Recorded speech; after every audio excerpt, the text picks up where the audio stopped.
I assume we don't really need to do much of a recap. Last session was mostly just combat. Um, Camp Vengeance under attack by a horde of zombies. You guys helped them all fight them off. Lynch did some cool glowy eye shit. And some brief discussions about gods and rousing speeches and things like that. And then, yeah, you guys are about to kind of make your way. I think you had rested for the evening. I don't remember if you had or were going to. I think you had rested for that evening and were at like Yeah. the next morning and you were about to take off. I think you guys are planning on going back to what was it, Camp Righteous, the Man in the Crocodile Shrine, where you guys had left the traps and puzzles slightly incomplete. That'd be good to go back, but only if we all go in the tomb. Roleplay wise, if you guys don't think we'll all go in, then I'd rather just skip it.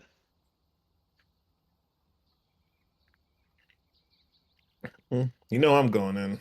Yeah, no, I definitely want in. I'll go in. Alright.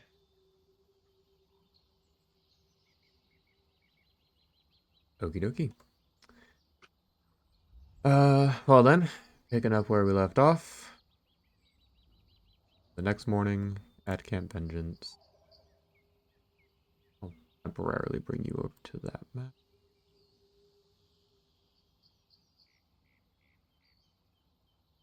Burial services and such for the Order of the Gauntlet members.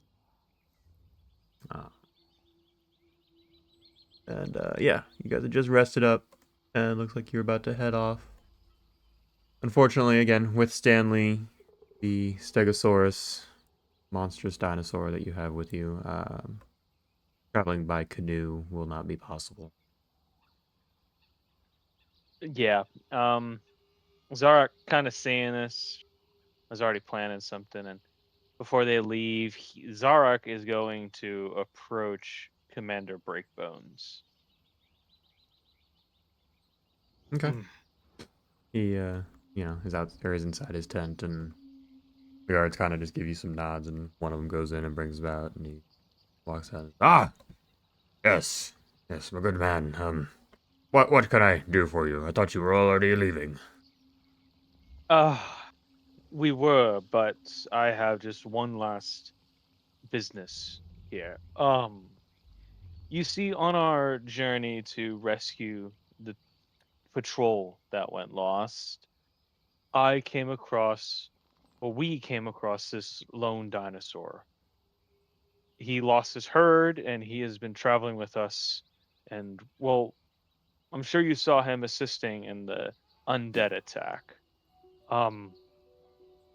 He can't come with us, unfortunately. Taking him through the jungle would be too much, and I promised I'd help him. So I was hoping that perhaps you and your soldiers here could find a use for him. You know, he's a good man, good dinosaur. Oh, well, not expected to take on such a beast, but I'd heard reports that you had such a dinosaur traveling with you, and yes, I think we could find ways to put him to work. We could certainly use the extra muscle, repairing the walls and such. Yep. Do you have anybody in camp who perhaps can conjure up good berries? He's taken quite a liking to those. Good berries, I'm not sure I've heard of such things, but there are a number of Cholton warriors and scouts staying with us still that have experience dealing with such creatures. I'm sure that they would be more than willing to assist. Wonderful. Well, let me go speak with him. I did name him Stanley. I don't think he's really aware that that's his name. It was kind of more just like a in the moment little joke. Uh, Try to lighten the air with my companions because they were not happy about bringing him along. Anyhow, I'll go speak with him and I'll bring him back through and hand him on over. Very well, very well. Kind of just nods and calls over one of the guards and Sultan warriors, and they kind of discuss what to do with him and plans and such. Yep. So I'll go up to Stanley. I'll have speak with animals on, and my friend, I fear our time traveling together is at an end.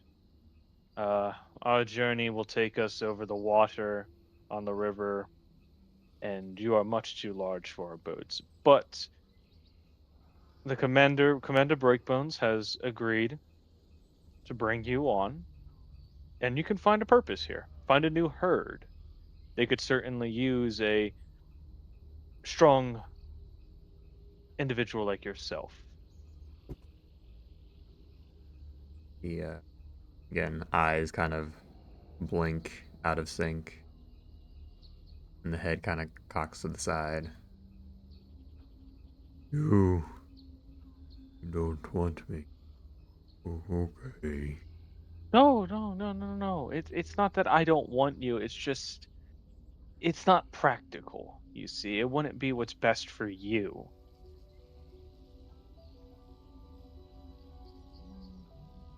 I'm safe here. I as safe as you can be in a place like this. Um, and your presence will make it all the much more safer if they're attacked again. Plus, you can help them rebuild and perhaps even build their defenses better. Again, the eyes kind of blink again, and he doesn't quite understand the defenses part and such, but his head just kind of droops. Okay, nice.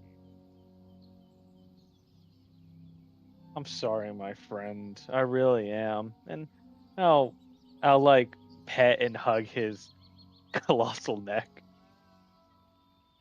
Yeah, I mean your arms don't even really get around Yeah. him at all, but he kind of puts his head on over your back and shoulder and such. Oh, goodbye, herd. Goodbye, Stanley. Yeah, just go through the gate. You remember the gate. Yeah, just go through the gate. Yeah. Kind of starts to walk toward the gate, and clearly a little too big to fit through it. He's squeezing through, and there's you're not sure if the gate is actually gonna hold against him, but somehow he manages to squeeze his way into the camp. There's a couple of gasps and intelligible discussions going on the other side, but you all are now left at the boats. Dinosaur is gone.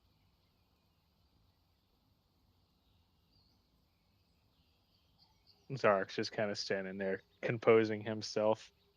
He's very distraught. Yeah, Ryoku will go up to him and kind of awkwardly put her hand on your shoulder and then kind of pat and take it away. Um, well, uh, so sorry for your loss, I suppose. Um, yeah, it's not forever. You could always come back and say hello, I suppose, if we come this way. I'm sure we will. Yes, yes, I'm sure. I'm sure we'll be back this way. I'll check in on him. Yeah, I'll check in on him. He was Yes, my yes. best friend in the whole world. Oh, uh, well, the humans have a saying that absence makes the heart grow sadder. No, no, that's not right. Um, something along those lines, I'm sure. In my experience, humans so fleeting do not understand things. But it's okay. we have to think practically. We're in a dangerous jungle. I'll be all right. Thank you, Ryuku. Oh, yes, yes, of course. Happy I can help.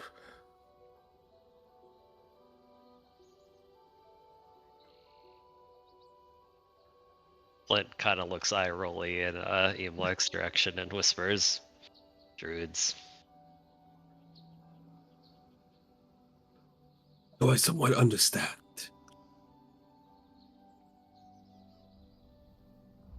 Glad you do. I kind of slow pet Heliodon. Gotta say, I prefer them if they're smaller. That I can agree. More compact, more easy to manage.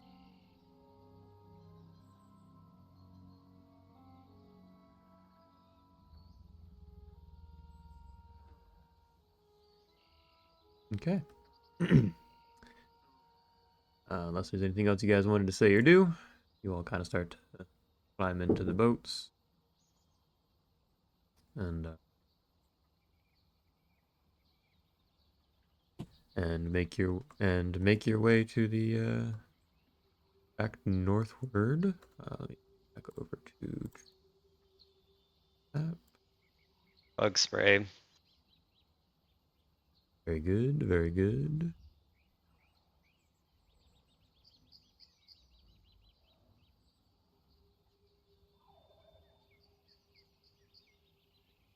Double checking the traveling rules. I believe you can go 4 hexes by boat when you're going on a river or lake, or up to 4. So it'll pretty much take the whole day's journey to get back to Camp Righteous. It's a path that you're fairly familiar with, having come from there a few days ago. But yeah, let us get some rolls. Scotch, if you would like to do the weather for the day. Okay. Typical rain. A little tiny bit lighter than usual, but pretty much, standard for Chulton climate and weather and rain and such. Would somebody like to check or roll for survival? Just to make sure you don't, I know you can't really get lost unless there's major storms. Perfect, perfect.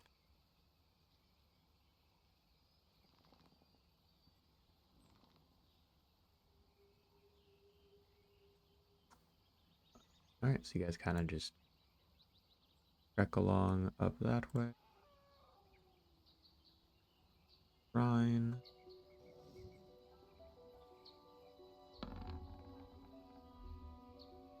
Good.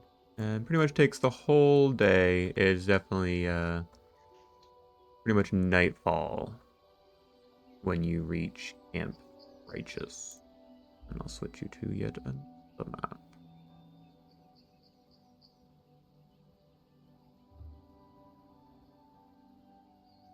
Very similar to how it was when you left.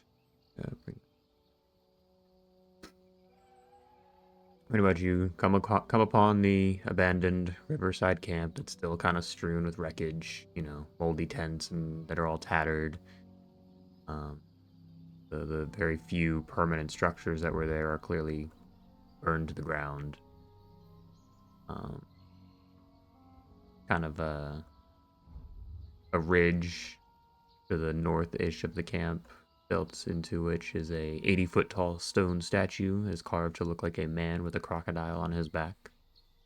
Between the statue's feet, there's a stone archway that kind of leads into the dark tunnel that you all are, or most of you are somewhat familiar with. And yeah, to the left of it is that kind of crude animal pen that had the large panicked bird that was running around inside that you all freed. Remind me, was there writing on the outside that we couldn't understand last time, or am I making that up? I don't think there was any real writing. Okay, might be thinking of something else.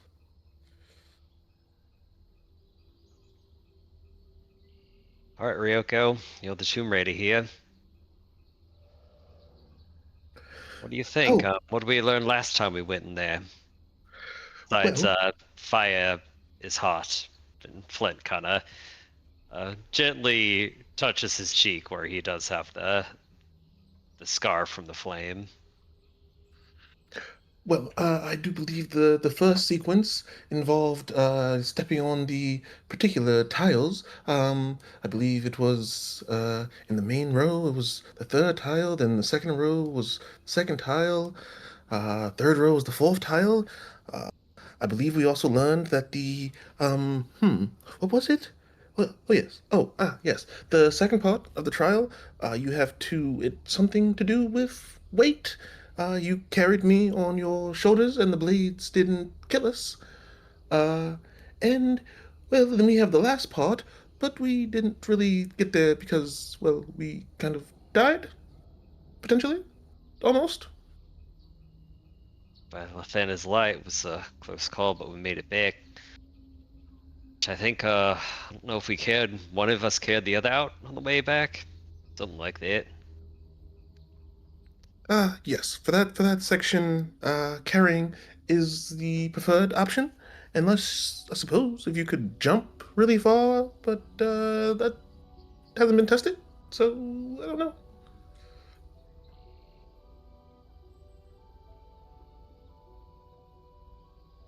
What do you It'll think? be How pretty should we fun. start walking in? Oh, nighttime. Since we don't know what the third part is, that may be problematic, but I mean, we could if everybody's ready. No one needs any rest or anything.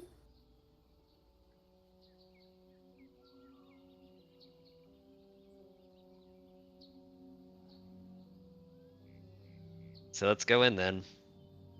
All right. Here we go. Um, is there a fire still going anywhere?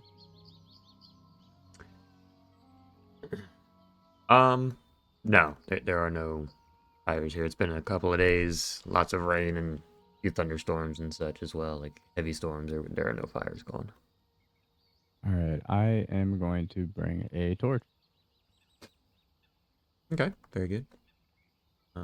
Just to give you guys a quick visual of what you see, it kind of looks like this from like a different perspective, if that helps at all. Paints a real Indeed. picture. Yes, yes, the shrine of the crocodile. Um, Speaking of light, Flynn will cast light on his shield. Just have it glowing as they're walking in.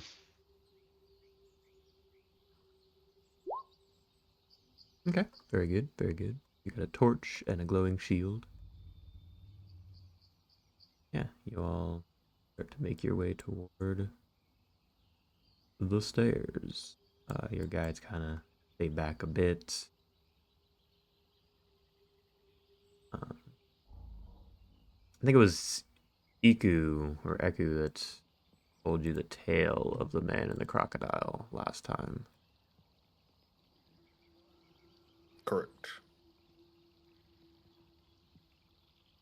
Yeah, it's the one that ended where the guy has to carry the crocodile around because the crocodile carried him across the pond, right? The like Exactly. river. Yes, Okay. exactly. Okay. But that answered the riddle as far as carrying them across the pressure plates. Derek, it looks like light on went in onto your head. Do you have an idea? A strike of inspiration is has to approach this. Oh, uh well, I feel like it's been half kind of solved, as Riku said. You managed to get across by you carrying Ryuku on your back, much like the story. But I'm trying to remember other details of the story to help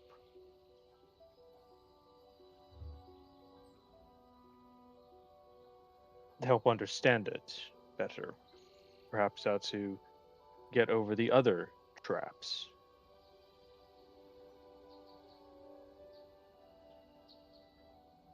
Guess Echo can kind of chime in. It's like, well, I could tell you the story again if you wish to hear it.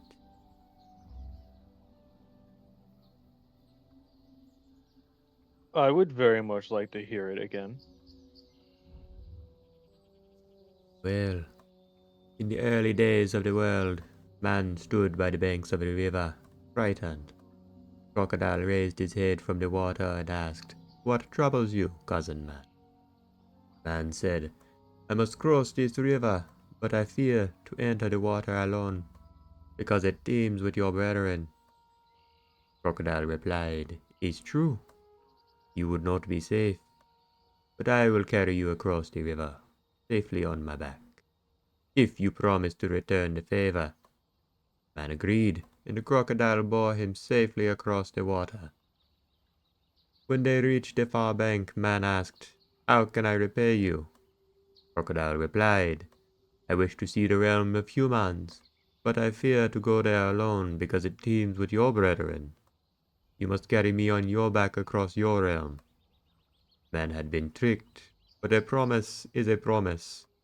So he carried Crocodile safely on his back across the entire realm of humans, a journey that lasted many years.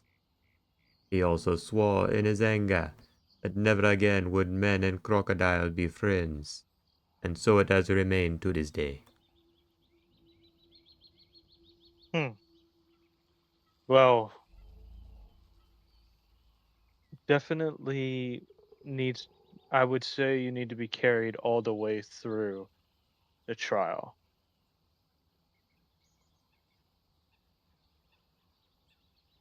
Yes.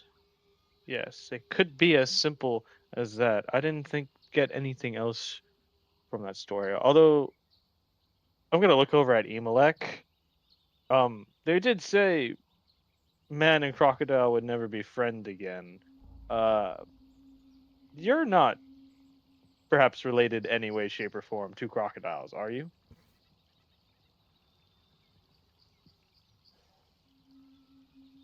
But a bit much more powerful than your average crocodile.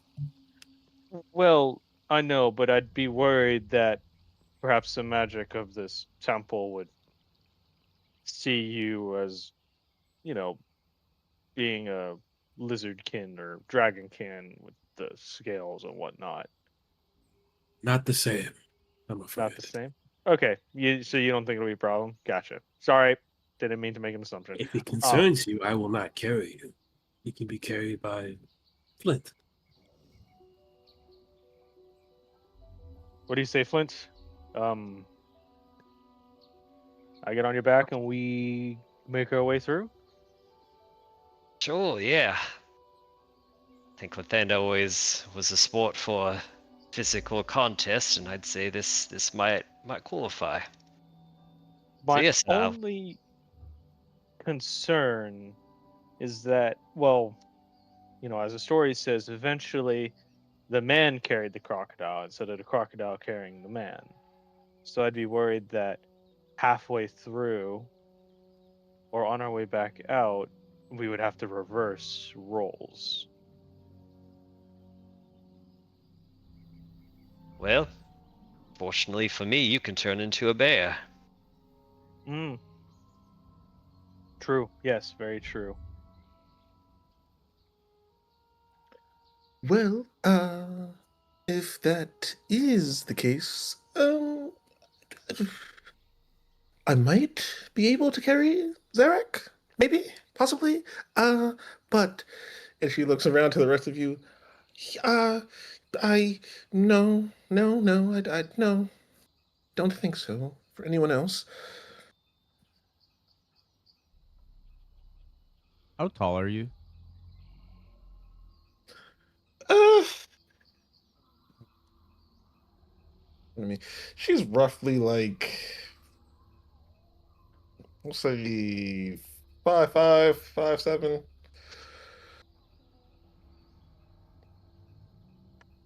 I think you could carry me. I could carry you. Huh? I, well, we can certainly try. Here, and she'll awkwardly kind of scoot down to let you climb on her back. Ramarioku, it's all in your legs. If you Ah, bend your legs properly, you should be able to lift just about anything. of course. The leg's been like this here. It's just no, well, just a slight more bend. Don't put too much back into it, okay? Okay. Not too much back. Bend the knees, particular angles. Okay, all right. Ready? Go. Okay. So we have Zarak on Flint's back, and Davin on Ryuko's back. Flint will imbue himself with the power of the bowl. He'll slap himself on the chest, and a bit of gold rays spark from it. All right, that should help out.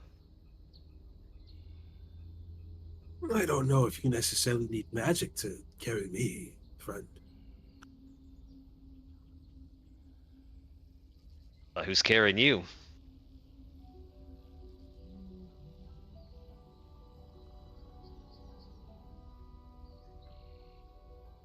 Who is Did carrying? we not establish that you're not going into the temple? What? No, I thought he was coming. Of course he's coming. Well, there's only I five guess, of us. guess by virtue of odd man out, and I don't think Keeladon could probably carry you out of here, mate. Well, okay, wait. That's fine. I I could will turn. stand guard in the entrance. I Well, could no, I turn can. into a like squirrel and climb onto your shoulder. That's unnecessary. I can walk through just fine. No, we've established you can't walk through. That's a matter of mentality. I will walk No. through just fine. The traps trigger unless you're being carried by someone. Traps are a state of mind. If you all wish to go ahead, that's fine, but I will come right after. No. I, Even like you're being obstinate. you know, I'm going to wild shape into a squirrel, climb on your shoulder, and you're going to carry Flint and I.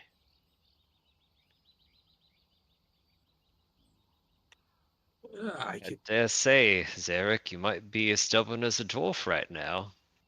No, it's not Got a grin. stubbornness. It's just it's not stubbornness. We know the traps will trigger unless we're being carried. Unless It's there's mighty more. dwarvish of Then you, I'd say. I'll carry What? Healadon. It's no problem. I don't think that'll. Well, that might count. But what if it's true in the reverse, where the other person has to carry the other one out? Keelan wouldn't be able to carry you out. Well, if it comes to it, we'll figure it out then. But for now, and I pick up Healadon, feed him some meat. This is the solution. Enough. This Zarek's gonna cross his arms and harumph.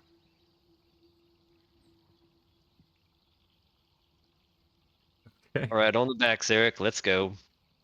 Get on the back. That's damn. Amalek's gonna get us killed. We'll be fine. There's nothing to be concerned with.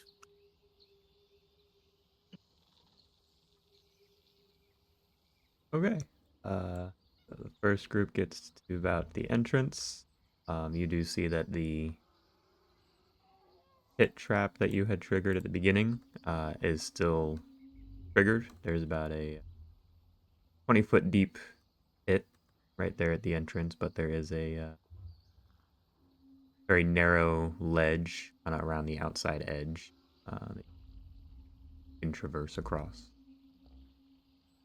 Flint's gonna leave his whole backpack behind, so now he's only got armor, shield, 2 daggers, and his spell focus.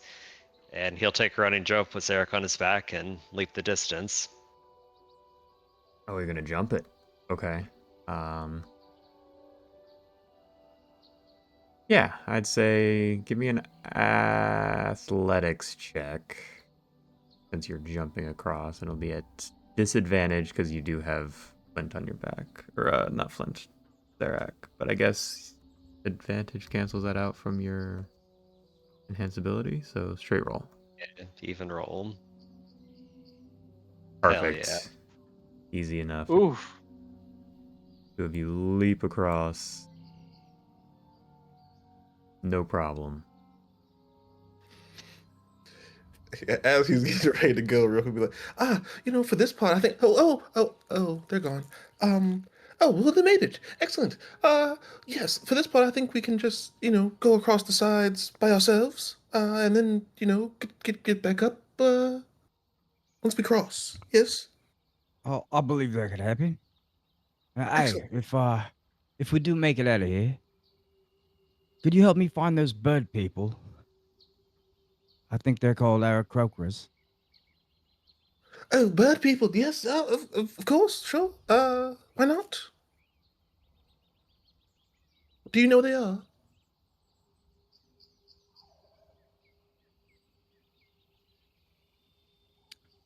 I believe they're up north, right?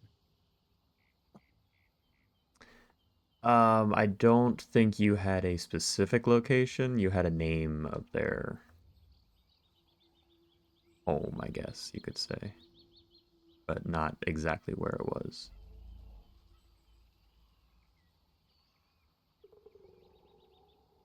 Okay. Dang, so no map. All right. I suppose we could talk about it if we make it out of here then. Okay, yeah, sure. Okay. Then yeah, she'll go ahead and put him down, stretch her back, and then go across the sides to shimmy on over. Okay, so you're putting Devin down. Yep. Okay. Give me an acrobatics check, please, and thank you. Kind of get me across. Yeah, easy enough. Gonna be a little crowded there, but yeah, you can definitely. Or we'll say you definitely make it across. Perfect, both of you make it easy enough. Um, since it is so crowded, I'm not gonna, have your guys' tokens overlapping and everything. But Flint and Zarak, you're at the next stage of this. How do All you right, what do you proceed? think, Zarek? See anything I need to be worried about? I know there were blades that came through and got Ryokan up pretty good, but that was when we weren't carrying anyone. Hopefully, with this new setup, they won't swing out and cut us to ribbons. Yes. Well, that is the hope. Just take when they swung out and hit Ryoku. Were they chest height, neck height? Am I gonna get decapitated? Are you gonna get decapitated? I know it'll cut off tip of your nose that direction, I think. Okay.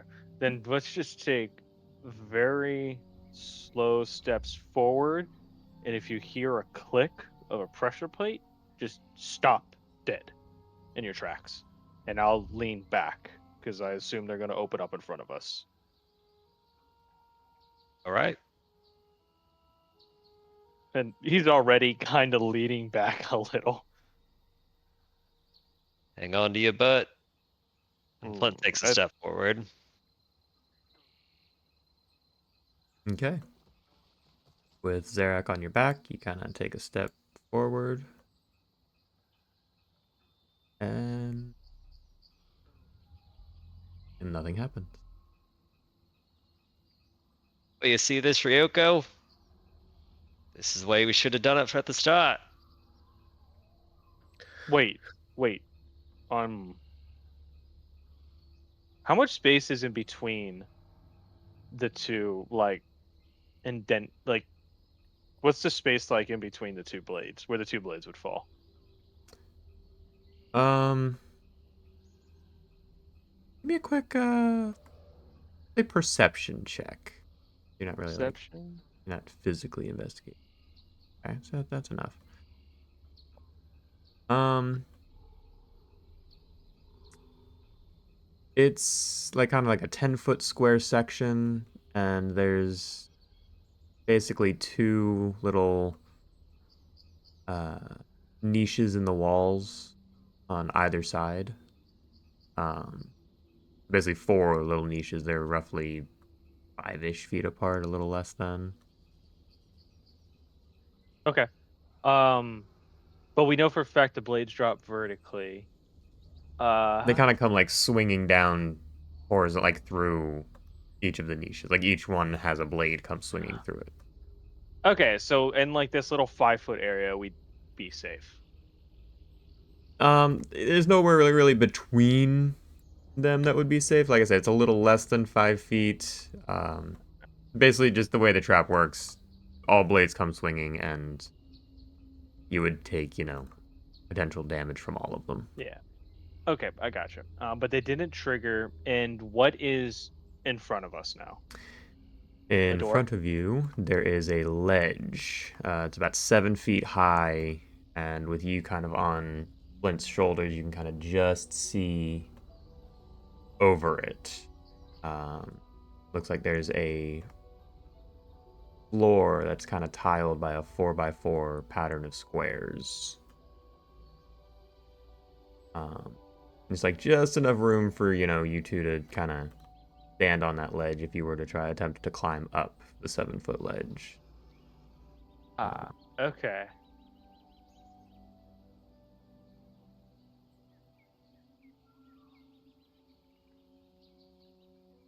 Can Ryuku, Flint, can the four of us all stand side by side? You could, yes, with as long as, two of you were on the other's backs or shoulders or Yeah, whatever. But yes, yeah. So it'd, like, it'd be a little yeah, tight, but yeah, you could. okay. Because my concern. Oh, okay, I'm gonna role play this. Well, there's a ledge up ahead. My concern is that if I was to climb off your back, Flint, and climb up on that ledge, the loss of my weight on your shoulders would trigger the blades. But if Ryuku and Davin were standing side by side, when Ryuku and I climb off of y'all's respective backs, the weight of Davin and you wouldn't trigger the trap and we'd be able to pull you up. To confirm, I thought once you got past the blades, there was a little ledge there, and then you had the little climb. It's directly in the same area. No, the ledge you can stand on is up at the top of the 7-foot high ledge. Other than that, you kind of like reach just a flat wall in front of you. But it's basically within the same distance of the blades. It's not like there's like the blades and then this little part. It's just all together. Right. Okay, my Yeah. misunderstanding. Okay. Okay. Then I'm going to wave Davin and Ryuko forward so that we're all standing next to each other with us on our respective person's shoulders. Wait, I was carrying Davin in, so Davin will be on my back. Okay, gotcha. Okay. And So then we you'll take a step forward towards the tile wall or okay the wall. to climb the little 7-foot high ledge.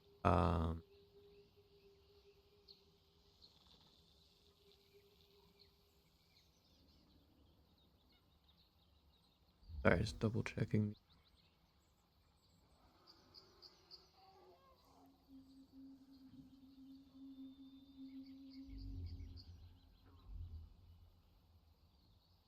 Okay. So yeah, you guys climb up that first ledge. Let's go ahead and give me another, we'll say athletics check. Since you're kind of climbing up this with Zarek on your shoulders.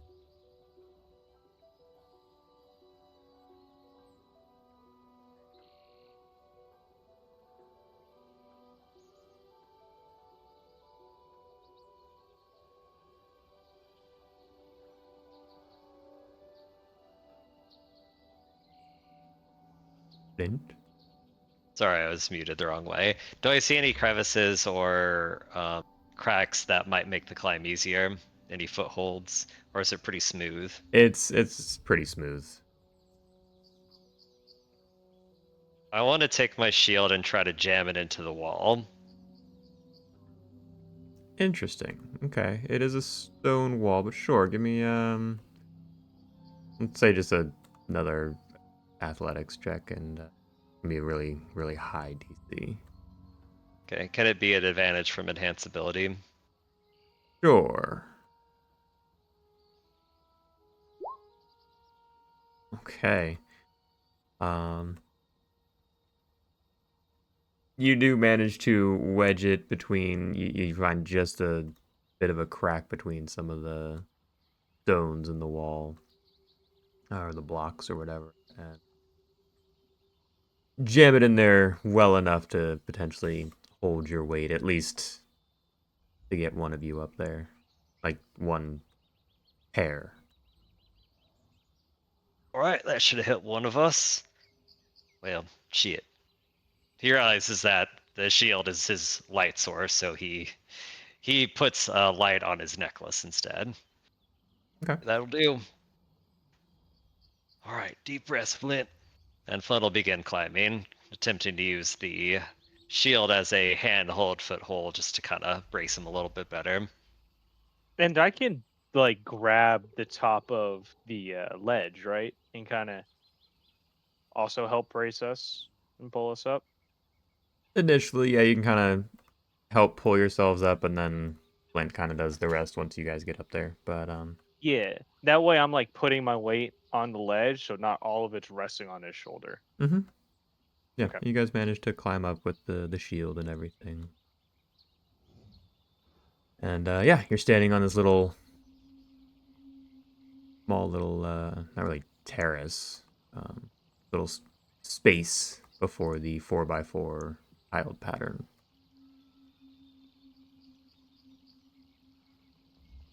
Um, Ryuko and Davin, were you climbing up next to them? Yeah, gonna make the attempt. Okay. We'll say another athletics check. This one will be at advantage since Flint jammed his shield into the wall. I guess since he's on my back, I'm the one making it. Yes. Ugh. We'll say a straight roll because it would be at disadvantage since you have someone on your shoulders. But yeah, straight athletics. Well, folks. Ooh. Okay.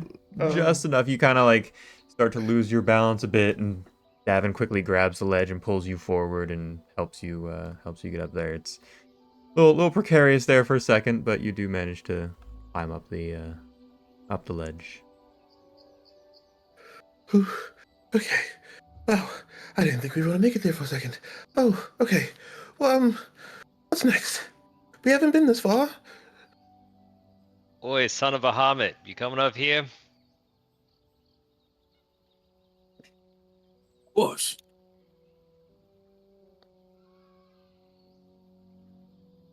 Did we say if our guys are coming with us? No, right? You did not say, but I thought last time they weren't. They said they would not enter the temple.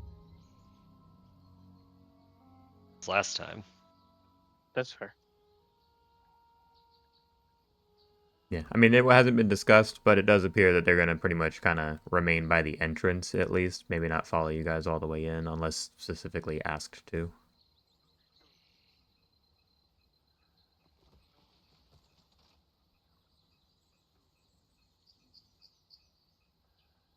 Oh, well, I'm gonna pick up my little dino and take a hurl over. Okay, you gonna jump across, try to get across the little narrow ledge to walk, or on the edge. I'm gonna run and jump. Okay. Um, what is your strength?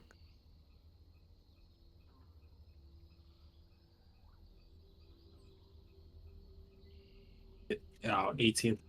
18. Okay. Give me an athletics check since you are leaping across. And sorry, game was I just want to double check something.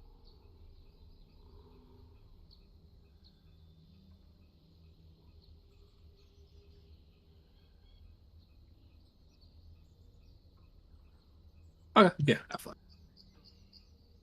Save the other one for later.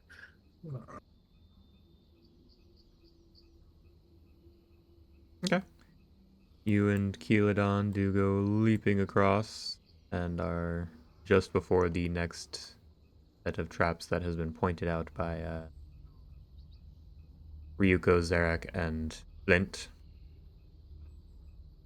Although you didn't see it last time, you know that some swinging blades come, you know, come through the walls there. If you were to take another step forward, assuming your or that's it's you know it didn't happen with these guys since they were doing the whole piggyback thing. Um, I guess this is a test to see if it works with Keeladon. I'm gonna try and sprint across with him. Okay. You attempt to strut across. Um, roll me a d20, please.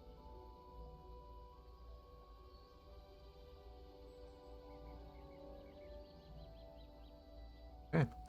You get partway across, and you feel one of the tiles beneath your foot kind of press down, and you hear a shroom, shroom. Roll me a dexterity saving throw, please.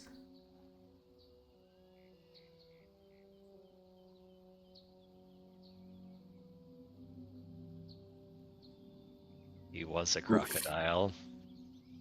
No, not enough weight. Yeah, unfortunately, you take the full 18 slashing damage as four blades come swinging down from the walls on either side and slice into you. And Keeladon as well. There was a long rest before this, right? Just making sure. Yes, before you guys left Camp Vengeance. Well, I'm mortal. Is Kelodon dead? Yeah, how many rations is Keeldon gonna give us? I think he has more than that. You don't sound confident. Oh. Yeah, he actually has more HP than me by one, so he What? lives. Do you have control of the Keeladon token there? Or is this still the old one that wasn't working? It's still the old one. Oh, my bad, let me fix that. There, now you should have.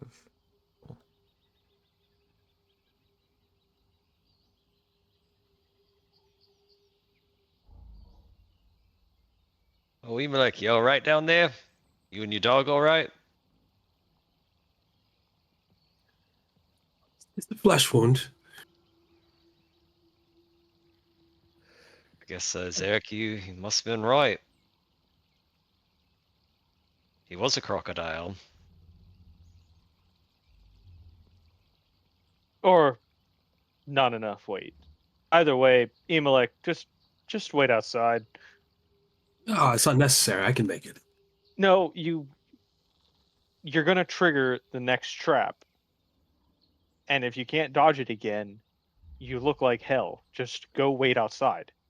I'm gonna Well, use lay of hands on myself. he actually can't go back because he'll just trigger the blades again.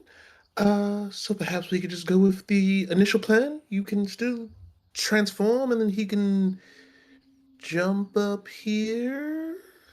No, because he hasn't gotten past the first set of blades. He just needs to go back over the pit. Okay. To confirm, did he thought he went in, got halfway, got hit with the blades, but then still got through? No, he's at the beginning. We'll say like as he was stepping through, the blades came swinging down, and he kind of went to jump back. Still got hit by them, but he's now back at the beginning of that trap. Hmm. Otherwise, he's pretty much just going to be continuously setting them off because there isn't really a gap between the blades and where you guys are. Gotcha. Or rather, the Uh, four of you are standing on the ledge, which is the only gap. yes. Well, the only other thing that I could think of, is once we figure out how to get through here, perhaps you could, transform Zarek, then go get Emelec, and then you two can come through, and we can just figure out how to get back afterwards. So you want Flint and I to turn around, go all No, the way back no, to the beginning. no. We figure out this part, this next part first. We get to the door, then you know, turn into a bird or something, and go over to Emelec, and then you two can come in. Well, I can't turn into a bird. Oh, I if I turn into anything, if it's a weight problem, if I turn into anything that doesn't weigh enough, I will trigger the traps. If I turn into something too big, Emelec and I may not be able to fit through the tunnel.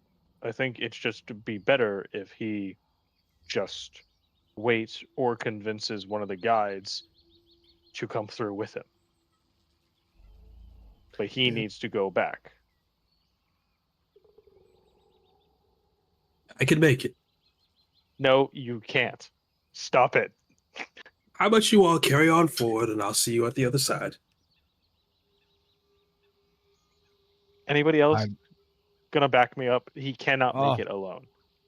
I admire the fate. I think you should come. Oh my god. The belief is strong with this one. Yeah, well, the belief is one thing, but it's not enough weight unless you can make yourself heavier. Uh, that there's nothing to really be done. Um, No, just go back and get the damned dwarf. I'll get a rock. I, I, I I suppose. Can you carry a big rock, like a person size rock? I gotta look at my muscles for a second, almost slightly insulted. But of How are course, you going to climb up the ledge with a rock on your shoulder if you have to hold a rock? I'll tie it to my back. You just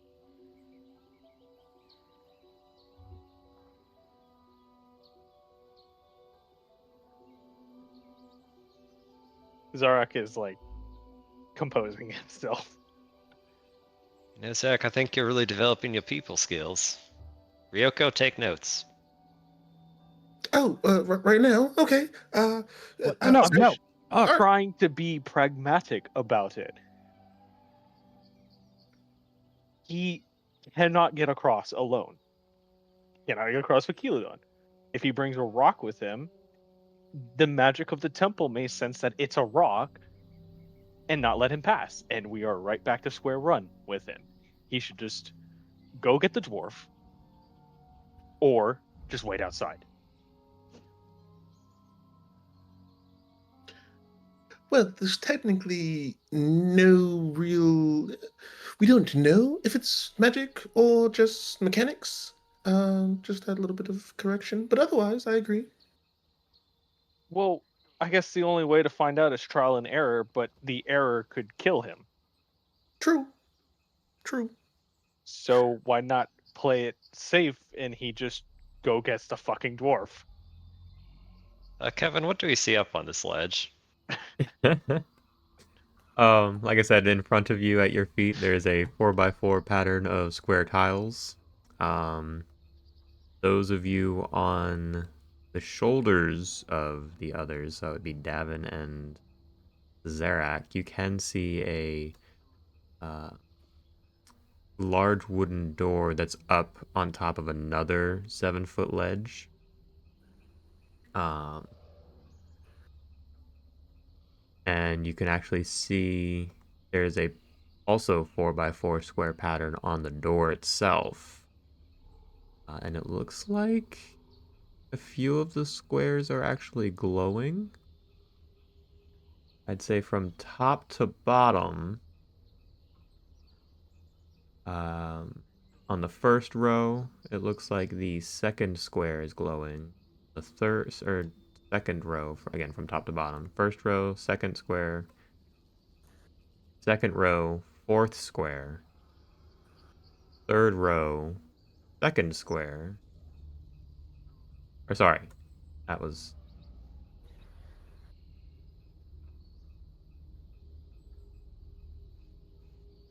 wrong. First row is the first square, excuse me. Second row is the fourth square. Third row is the second square. And both of you give me perception checks. You can't quite see that last one. It's hard to make out. Who's giving the perception checks? You and Davin.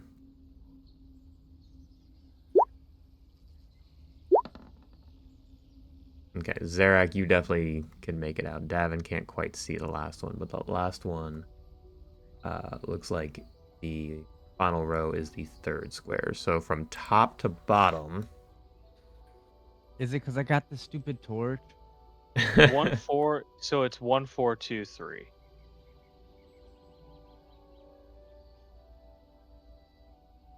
Yes. Okay.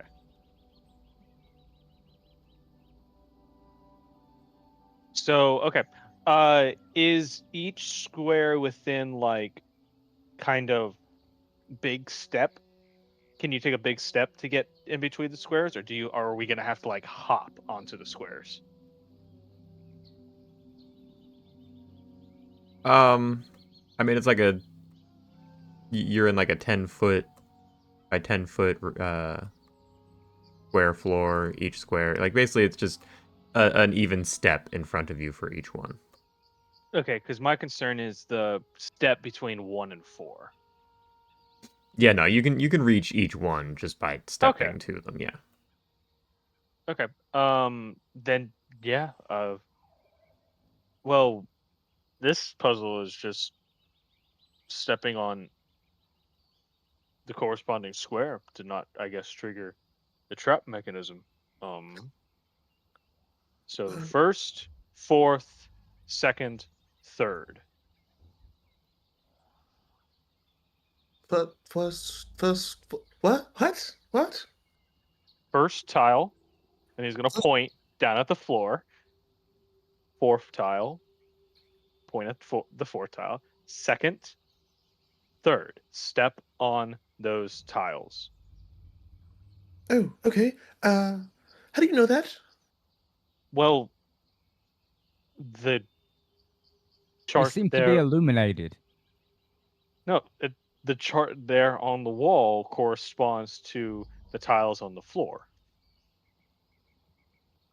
Oh, of You can course. just deduce that it's connected because, you know, this is a trial.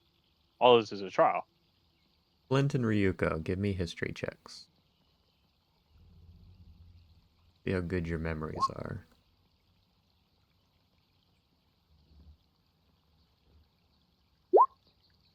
Or I guess if you as players recall.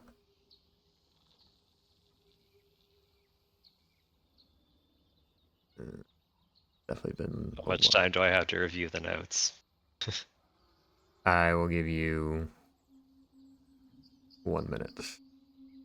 I will say also, well, I don't know because we haven't technically entered it yet, so I don't know if this like plays a part. But I do also have this feature if that offers me any type of assistance.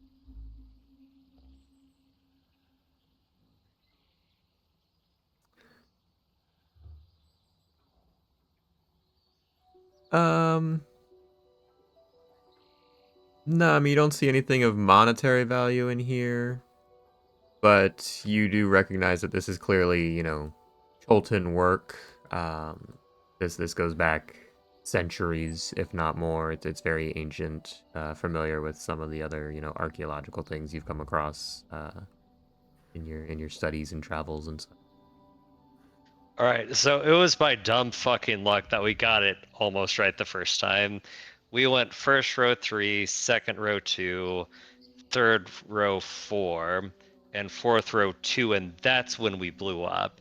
So we actually need to start from the bottom up, and in the fourth row, stepping forward, we need to step on row 1.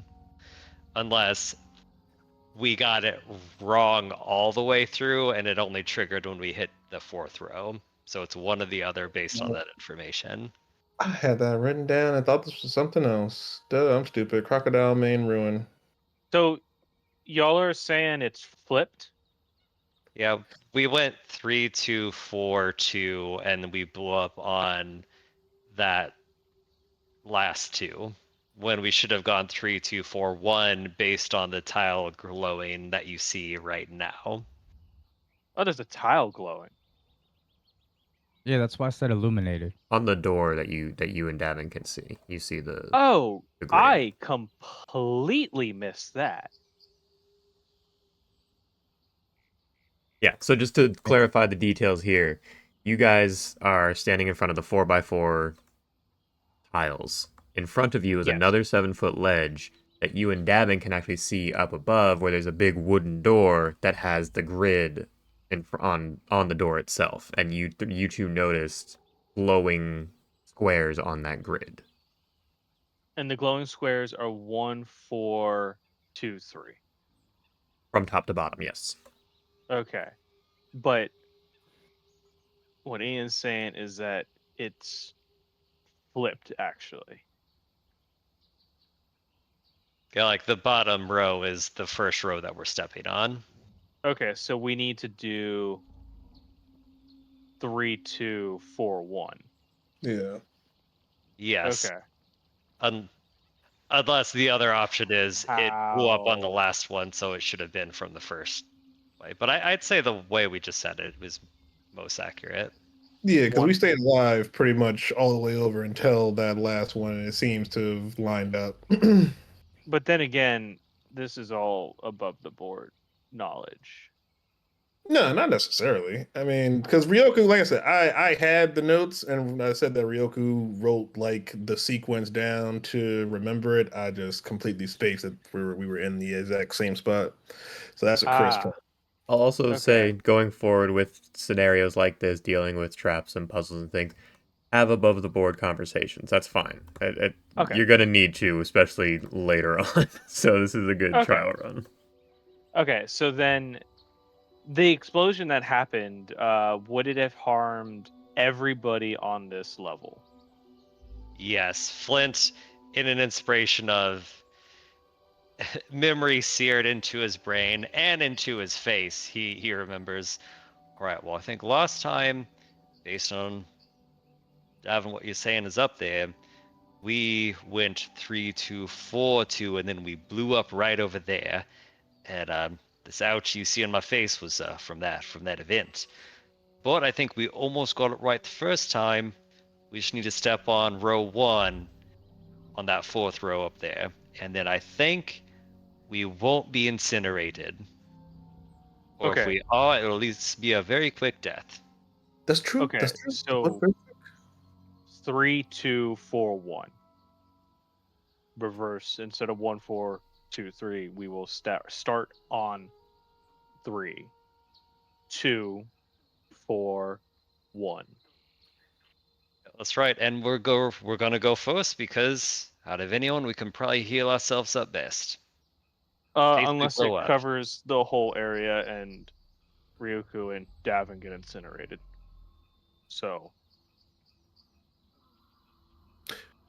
Well, one way to find out. yes. 3, 2, 4, 1. Okay. Seeing as we're over on the closer to the right with the third, here we go. Flint steps on 3. Okay.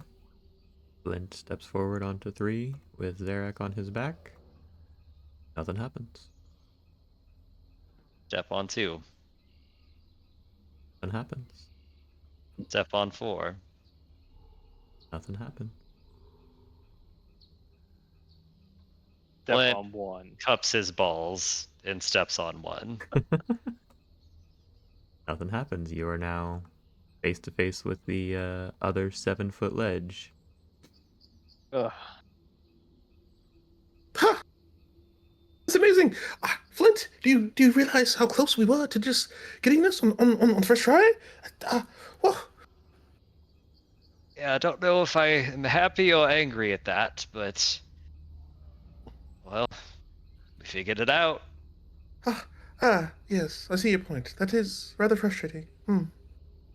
Hey, that's why we gotta bring a dwarf who's got an eye for details and, well, stories, I guess. Here we come, and they will do the same. 3, 2, 4, and 1. Yep.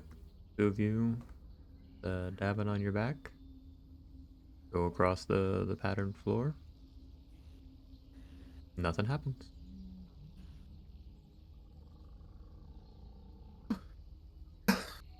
Okay. I do wish Emulek could come along. I'm sure there's plenty to discover for all. I just can't think of the way Uh, to get him. You Oh, guys he see me from could. there? Just for flavor, I let you guys know, like, I'm like being so frustrated. I'm just kind of like looking at the trap and just like crossing my arms and like investigating slowly to see how to get around this scenario.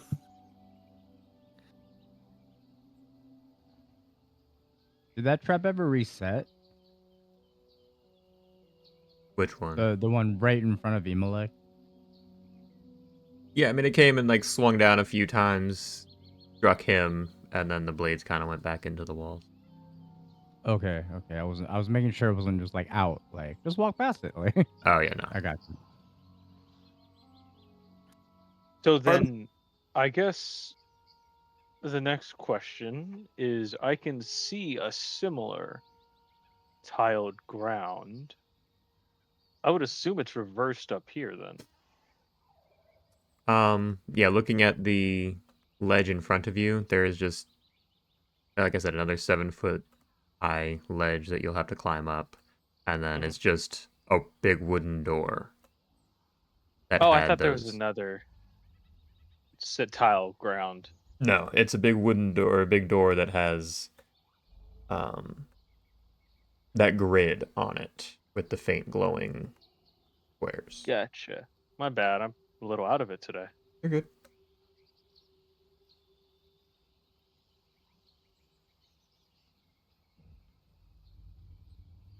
Uh, well, I suppose if nobody has any ideas on how to get, like when it comes to the how this temple looks, are the sides open or is it all like enclosed stone?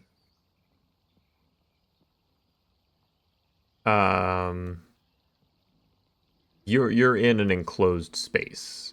We're in an enclosed space. Yeah, Okay. yeah, And you are if we inside of the big statue, basically inside the big hill or small mountain, I guess. Okay, and the door is like deeper than that inside the thing. There are no like open sides or anything. No, none at all. You are definitely like underground at this point. Okay. Since Well, go ahead. since I'm on shoulders right now, can I see over that 7-foot ledge? Can I see if there's any pressure plates up there, or am I not there yet? Yeah, I mean, you guys are pretty much, we'll say you're right up against that ledge there. You and Zarek can kind of see up, and it looks like there's just a, small space for you guys to stand on. Um, but it, as far as pressure plates and stuff, guess you can give me a perception check.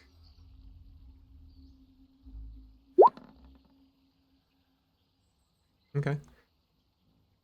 Yeah, you guys don't notice any pressure plates or anything there. You just see the big wooden door with the tiled grid on it, with the glowing squares. Uh, yeah, we'll say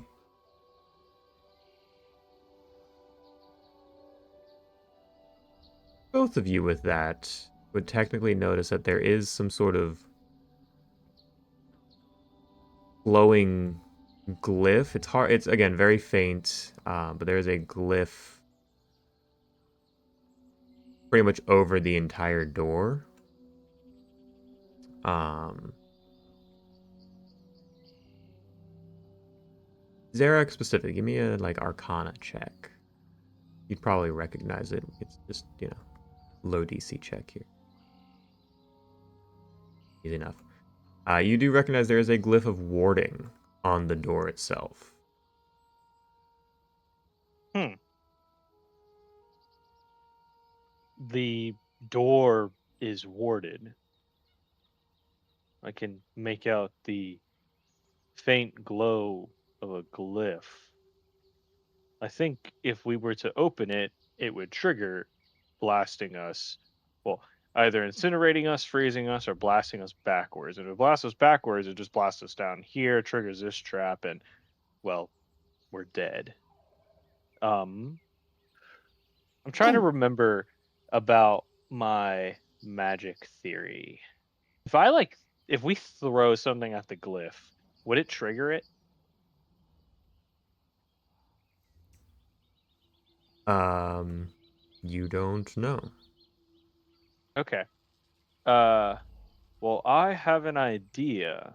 I can, and I rummage around one of my like little satchels, and I pull out a rock. I can magic this rock and toss it at the glyph, ideally triggering it and dissipating it. But we would all have to like be pressed right up to this ledge to shield us from a blast. well, I suppose it's worth a try. Any objections? It'll be odd for us to have to break the pattern of carrying each other just to throw a rock at something. Is there anything in here that might imply that, well, we're good if we're carrying each other? Well, a glyph like this, I mean, this is the first real indicator of like the other traps have all been mechanical in nature. Or at least that's our understanding of it. It seems to be triggered by weight. This is an actual magical glyph on a door, one that we can make out, one that might not be original to this place. That's I didn't see any amazing. pressure plates. I didn't see any pressure plates, so I'm assuming we don't have to be on each other's shoulders anymore. Well, while we're down here, we still need to be on each other's shoulders. But I do not think the being on each other's shoulders would factor into this glyph not triggering. I think it will trigger regardless of what we do without dissipating it.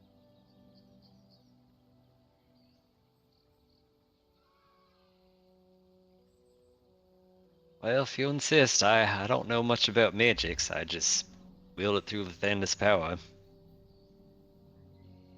So we'll trust you on this one, Zarek.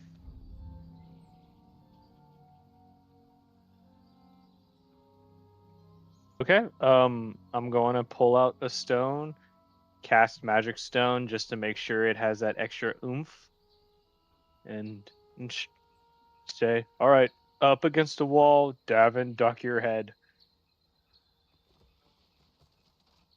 ducking. Okay. And I'm just gonna kind of toss the stone like I toss a grenade over my shoulder and aim for the door, and then like duck my head real quick under the lip of the ledge. Okay. Kind of toss the stone up there, and here kind of blink, blink, bounces off the door and just lands on the ledge in front of you. I stick my head back up and look. Nothing happened. Yeah, you don't think that worked? We gotta try something else, mate. Is there a handle or something on the door? Looking at it from your perspectives, there appears to be no handle, no latch, just the 4x4 grid. But we can clearly see it's made of wood, right? Yes. Hmm. Well, perhaps we go up and we get a better look. I can't really see much of anything down here. Uh, but if we get a better look, perhaps we can all come up with something. Yeah, I like that idea. And I just start pulling myself up there, and I offer my hand down to Ryoku to pull her up. Wait, as he's climbing, just to make sure weight isn't just on the ground here, she'll kind of scramble up behind him, make sure her feet are off the ground. Okay. You guys climb up to the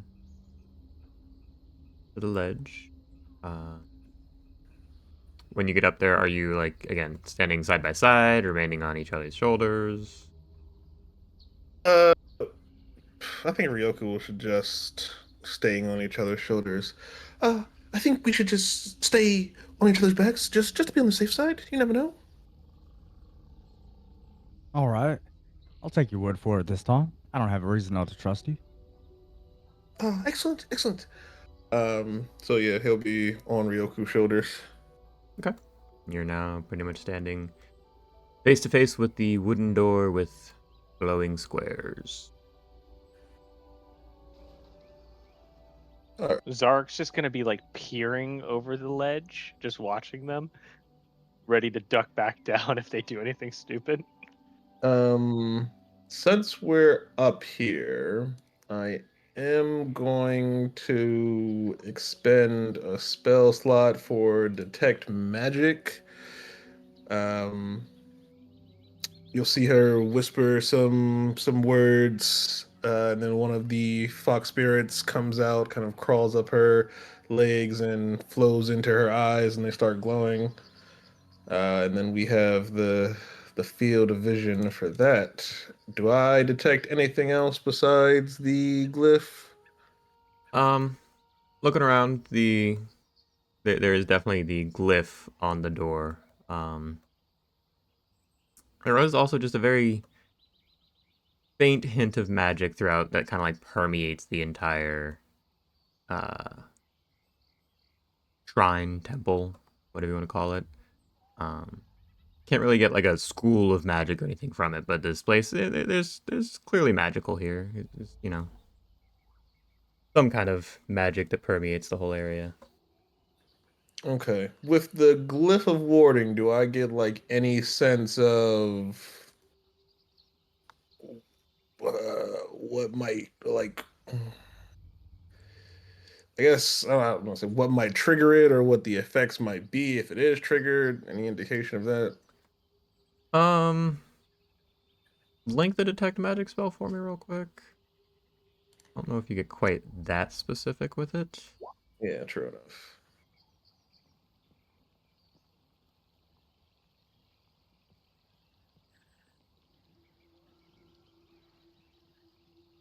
Yeah, no, you recognize that, you know, there is a glyph of warding specifically here.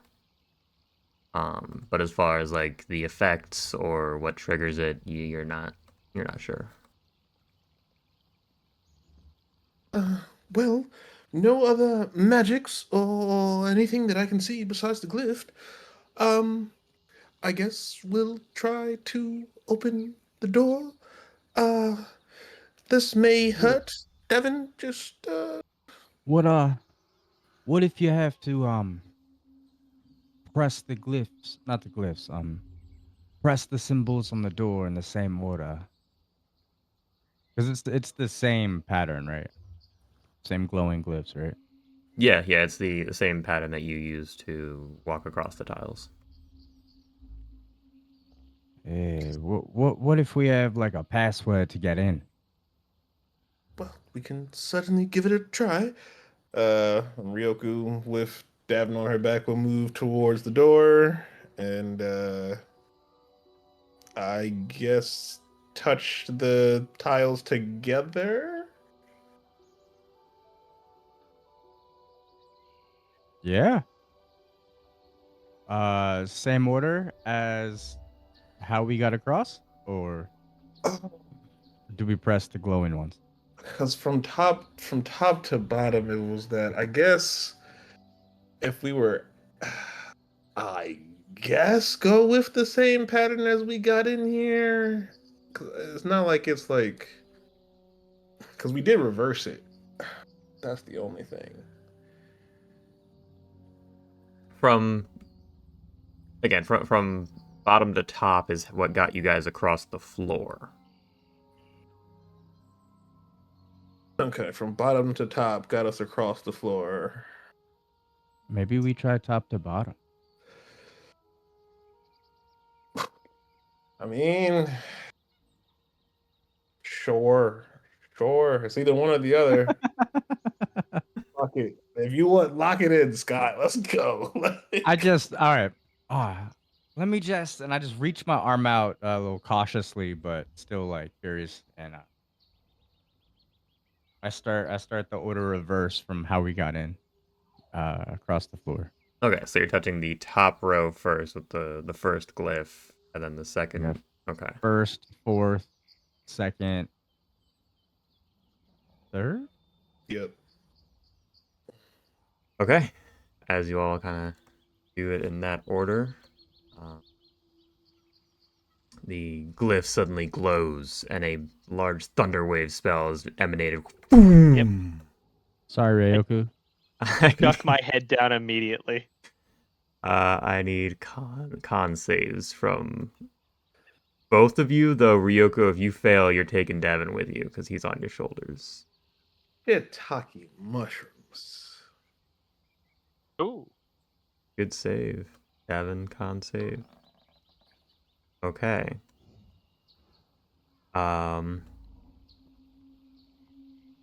You only take 5 damage each and are not, you manage to not be pushed off of the ledge.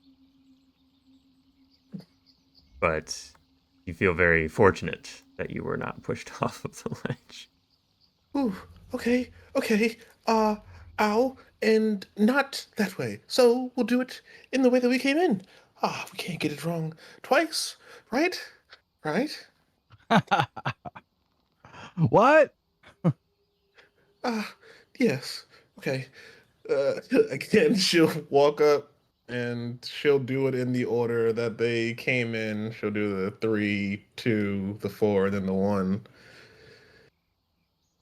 Okay, so I have your 2 hands hit the bottom 2, and then Davin kind of presses the top 2. And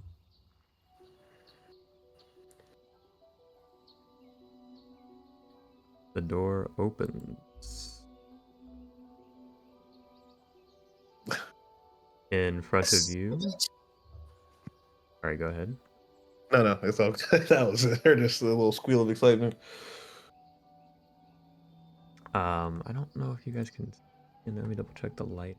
Should be able to see in because I opened the door, but I guess not.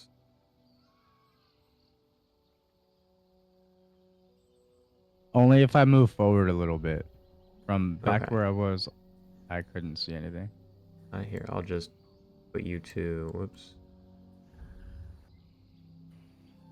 I'll just put you two like just inside of the door, so you can kind of see. The floor of this dusty, 40-foot high, 20-foot wide chamber is littered with dinosaur bones. There are webs that are stretched from walls to or from the walls to a 30-foot tall central pillar, coiled around which is a narrow stone staircase. Its steps are covered with dust. Carved into the pillar are reliefs of a man carrying a crocodile. The reliefs follow the stairs to the top of the pillar, on which sits a large, beautiful ceramic jug.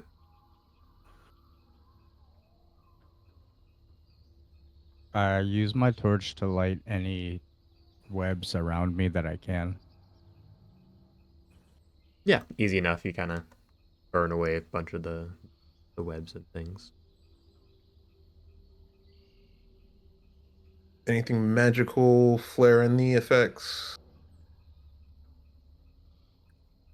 Um, yes. From where you're standing.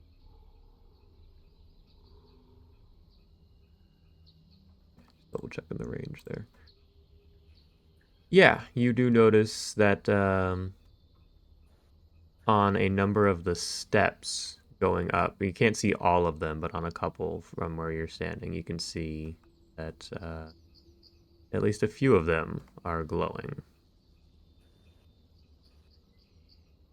Are they glowing in how to say this? Are they glowing where it looks like you're able to like step on the glowing one sequentially, or are they glowing where it's like at random points there is one that's just glowing? It looks like specific steps are glowing. Okay. Are they close enough to like reach within a stride? Um, Hard to tell from your angle because again the stairs are kind of spiraling up the pillar in the middle. But from where you're standing, I'd say you can see like the first maybe one. You can see the first step that's glowing. It looks like technically the third stair is glowing. Um, and you kind of see I guess another faint glow of like maybe the 10th step behind that, but the others are a little too high up and can't quite tell exactly which ones. Okay. We got in. There seems to be a trick to the stairs and some magic as well. Uh, Feel free to come on in. And I guess he'll walk over to the steps with Davin still on her back. Does it smell like death in here with all these bones, or are they long dead? The hell is Beth? Death, Death. Um, I mean, you can give me a perception check if you would like. Trying to paint the picture, man.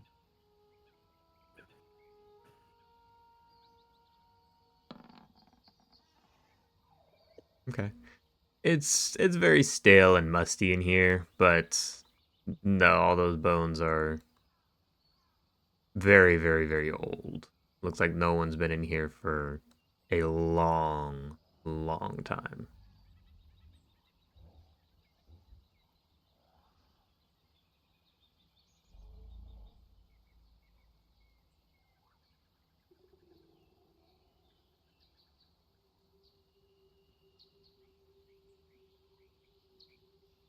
Yeah, guess we'll wait till Zarek and Flint get in here, and Ryoku will be keeping, looking at the steps.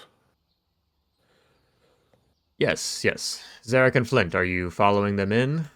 Are you staying outside? You gonna go back and push me Follow. back in a pit? Yeah, we'll Okay. follow. Does the door remain open? Are we gonna have to do the same sequence? Because Nope. I was watching them the whole time. Yeah, yeah, no. Door remains open.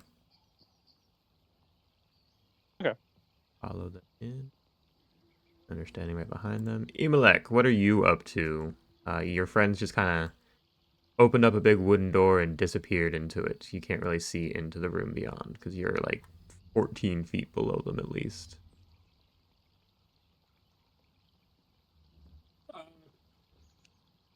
Well, for one, I'm gonna lay on hands myself. Okay.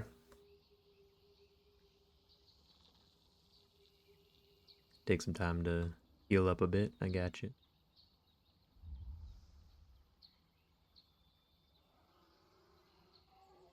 And he said the things like slid when I stepped on a panel. Yeah, The trap triggered when pretty much you stepped into the area of it. Yes. like I felt something under my feet trigger it. Is I guess the main thing. Technically, yes.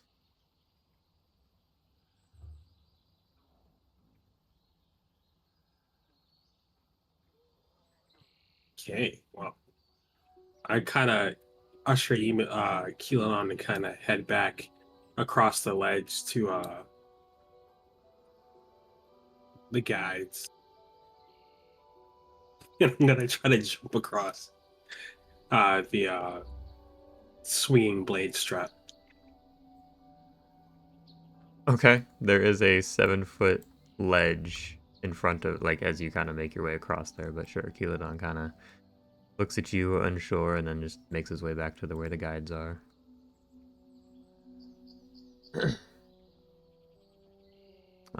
He's going to try to jump across to the ledge. Yeah, and I'm gonna use my channel divinity to use my peerless athlete. Okay. Link that one for me again.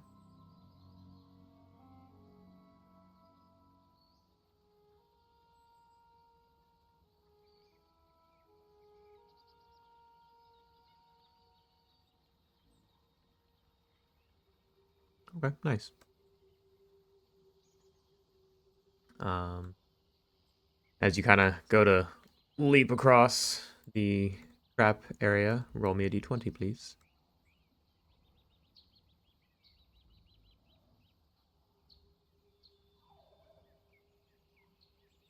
Okay. Kind of leap across and kind of bump into the 7-foot ledge in front of you, and nothing happens. And then, easily enough, I kind of pull myself up. Right, I assume they went up. Yep, you are now basically on the first 7-foot ledge, and you have a 4x4 tiled floor in front of you.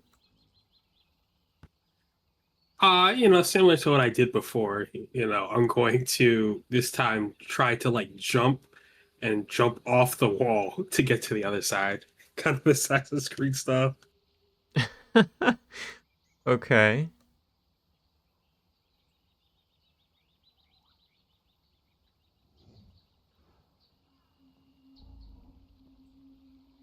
Sure, give me we'll say an athletics check, so you can kind of, we'll say, or acrobatics. Either will work here since you're kind of wall jumping, if you will. At advantage. Yes, because of your peerless athlete at advantage. Yeah, you, with surprising strength and dexterity, kind of push your foot or place your foot on the wall and kind of leap over the tiled floor and grab onto the 7-foot ledge. Uh, find yourself kind of looking into the room where your friends went and see the same thing, a very dusty floor, 40-foot high ceiling, 20-foot wide chamber, dinosaur bones everywhere. Davin's burned away a few of the webs, but there's also a 30-foot tall pillar in the center. It's got narrow stairs, stone stairs coiled around it, also covered in dust.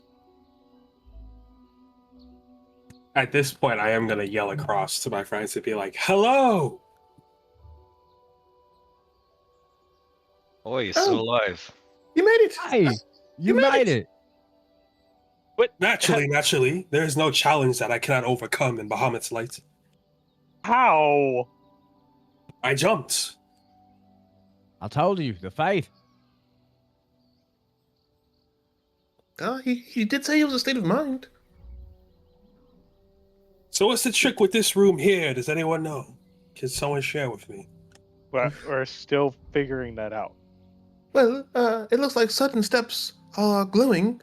We're pretty sure it's the same that you have to carry someone up. Potentially, maybe. Unsure, but maybe sure. And there are a few steps that are glowing, don't know what they are.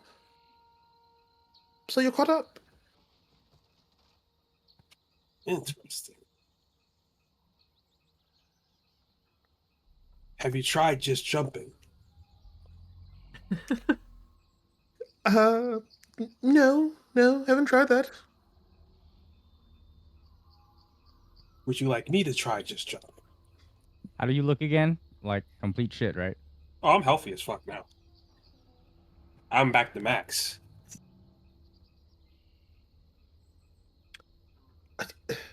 Well, I mean, he did make it up here. And you said there's still just inscriptions on the wall, right? Of the gator being carried. Yeah, little reliefs carved onto the pillar itself, kind of going up the stairs. It's a spiral staircase. Yep, going around a 30-foot tall pillar. Is it I would open normally air or say is it yes. enclosed? Everything in here is enclosed. No, I'm talking about the staircase. Oh, yeah, it's open. It's open. There are no railings or ledges. It's just the staircase spiraling up this pillar. That's it. I'm going to attempt to not walk up the stairs, but kind of jump up to the side of like where the spiral goes around, like the side of it each time, and just kind of lift myself, jump, lift myself, jump, lift myself, jump. If that makes sense. Some more parkour. Okay.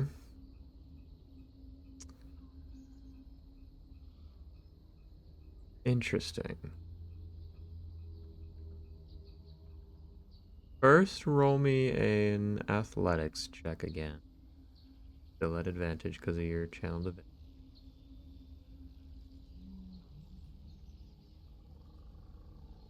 Okay, Sheesh. you guys. That's what, 420s today at least? Well, it Maybe beats that more? one day we were getting nothing but ones. Yeah, man. Dice gods are in your favor here. Okay. So you definitely managed to kind of jump up and grab onto, you know, the outside of the spiral staircase. And then as you kind of pull yourself and lift and kind of leap up to the next tier, roll me.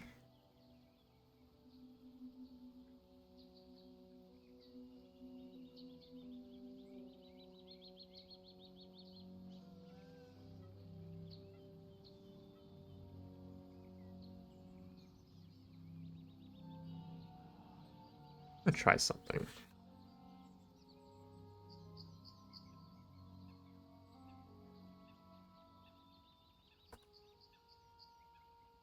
That worked. Oh, it did. Okay. As you kind of leap up, the chances of that, your hand grabs onto the 10th step. And Ryuko, you notice that his hand is actually on one of the glowing stairs. And a glyph of warding flares up and triggers a trap. There's a 20-foot radius sphere of lightning that just cracks and Imalek, I need a dex saving throw, and I'm gonna say it's at disadvantage because you're basically holding on to the ledge and not in a very secure position. Yeah, disadvantage. You take another 22 lightning damage as this, yeah, trap is triggered. Back to normal.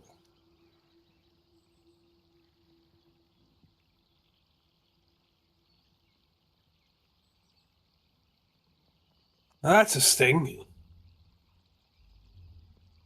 Uh, uh, Zark's just rubbing his temples on Flynn's shoulders while he's just. well, it was certainly a good attempt. Are you okay? I'm alive.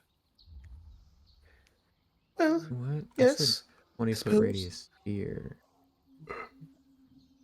We're gonna need everybody to roll that. Actually, that's a Oh, pretty much God. encompasses the room. Fuck.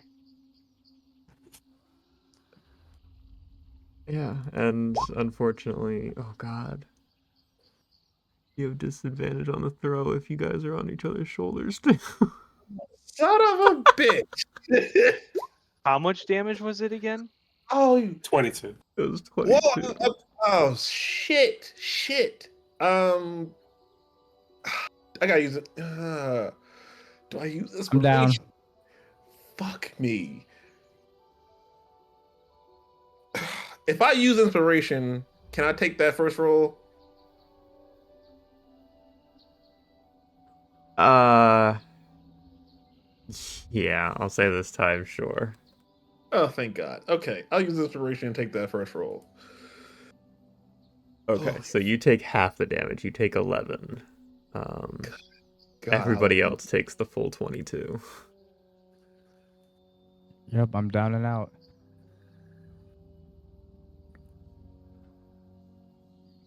I'll cast Cure Wounds on Devin.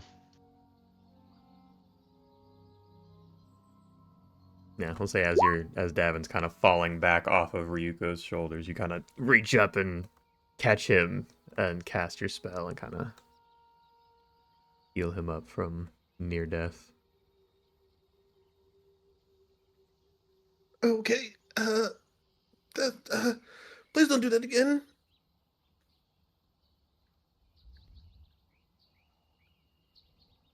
I'll let you all go up first. I'll make my way up there shortly.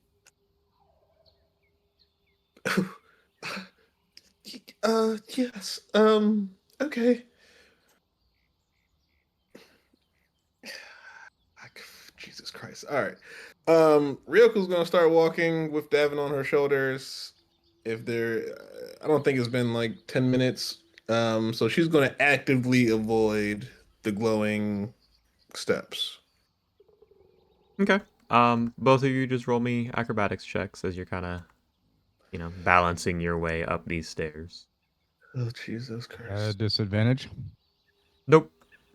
Great roll, Can I heal everyone before that happens? if you would like to.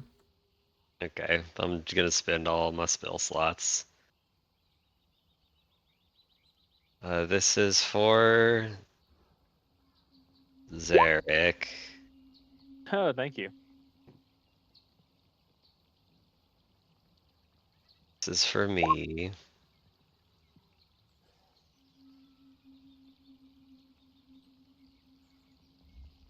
And screw you guys, this is for me. You guys, I'm gonna.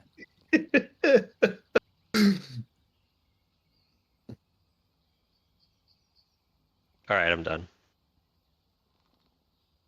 Okay. And with your 11 and 12, yeah, you guys managed to maintain your balance going up the stairs. Kind of, start to kind of tip one way and Davin leans the other, and you guys manage to, stay on the stairs and get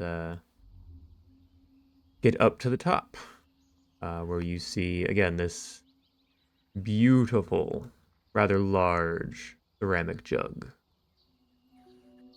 kind of resting right in the center of the pillar.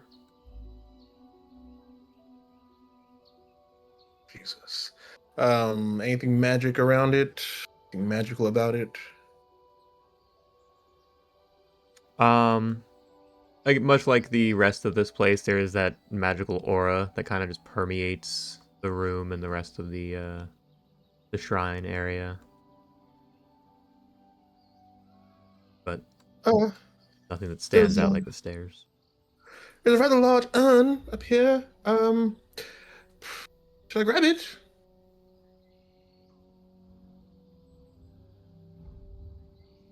Ain't that why you came? Well, yes.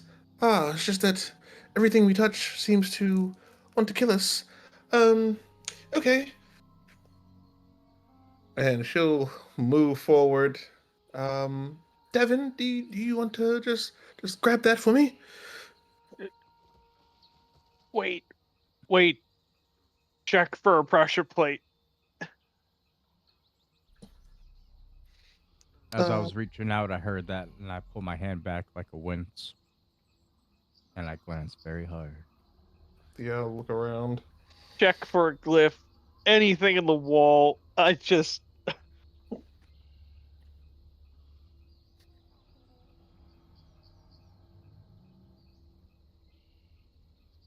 Um, sure, if you want to give me like an investigation check, whoever's doing it. Uh, you could do investigation. My investigation isn't great. And mine's not too great either. I got a 1. Okay, I'll do it. Fuck it. Okay, let's find it out. Okay. You don't notice any like pressure plates or anything of the sort. Uh, no pressure plates. And no more glyph magic that I can see. Uh, so yes. Go on, Devin. I do reach out, and I pick it up cautiously but quickly. Sure. I reach out and pick up the rather large jug, and nothing happens. Is there anything in it? Good question. As of now,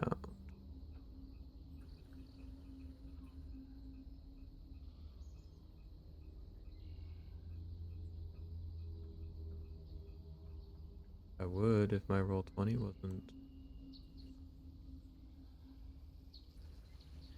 As I start to look at this jug, I just keep thinking about when's the last time I've had a drink, and I could really go over some mead, and holy crap, today's been a day.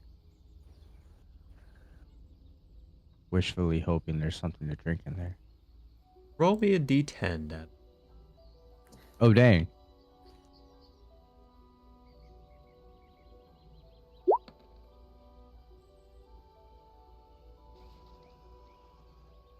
You kind of swish it around and look inside, and it looks like there's a small amount, like a quart of maybe, what is that? You kind of sniff it a bit.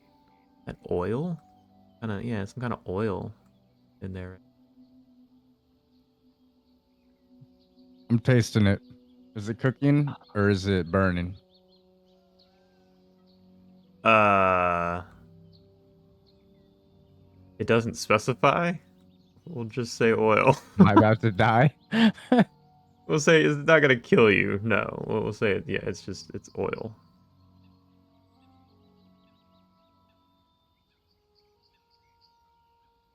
Yeah, I think this jug's just full of oil. Smelling it and looking at it all confused. Oil. Oil. They put oil in a finely made jug. Well, Well, that it just makes sense. It's, probably some sort of incense or religious jug, and that's why it's ornately decorated and in a temple like this. And can we please leave so I can take a nap? no. We'll bring it with Are us. there It might be, uh, well, I mean, there's magic all around us, so I can't really tell if this itself is magic or if it's just the magic from the temple. But we can just take it with us and we'll go out. is there any lanterns that or like oil burners Not in this Ooh, room, nearby? no. I mean, unless any of you not have in. them in your packs or something.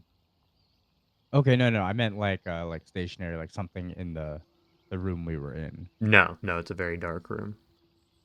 Okay. Um, But there's nothing to like pour the oil into.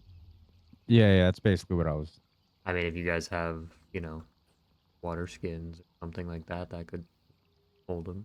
I'm I'm sorry. I mean, in the room. Like, I guess what we're trying to think of is that is there another hidden room that doing something with this jug opens?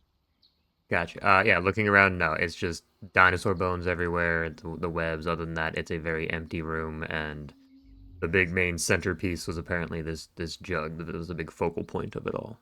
Rather large, ornate jug, ceramic What jug. does is there what's the detailing on the jug?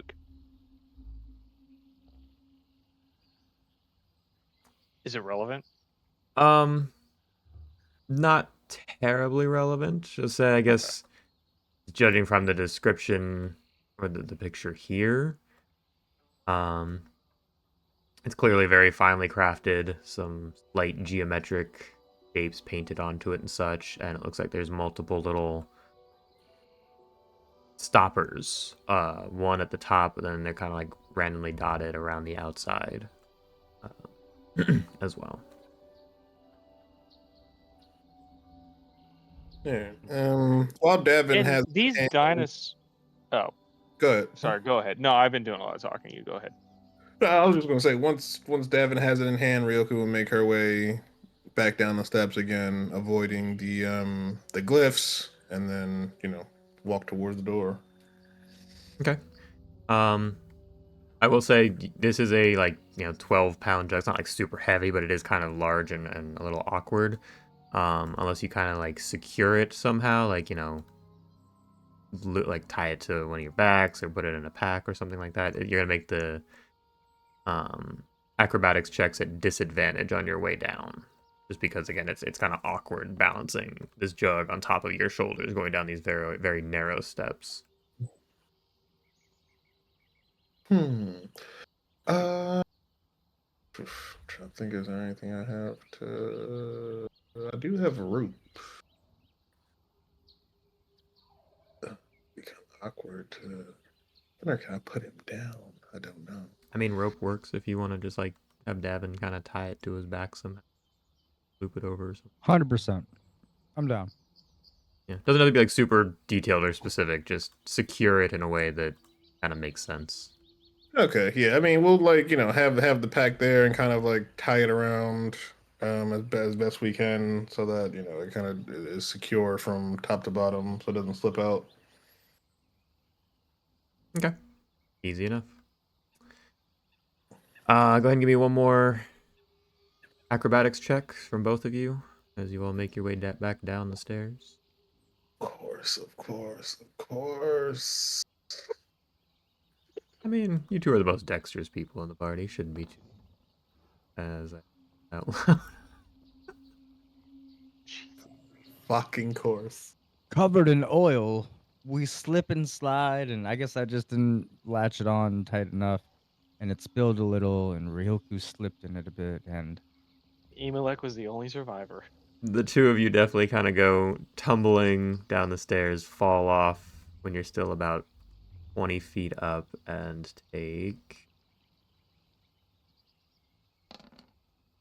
Oh, God, 10 damage as you kind of hit the ground really hard and crush a few dinosaur bones underneath you, and just the wind kind of gets knocked out of you. yeah, the wind is definitely knocked out of me. Yeah, I am at 1. Likewise. That doesn't feel good. Nope.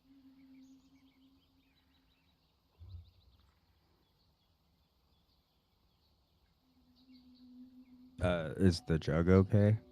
The jug seems to be just fine. I didn't break it, and I kind of lifted up a bit.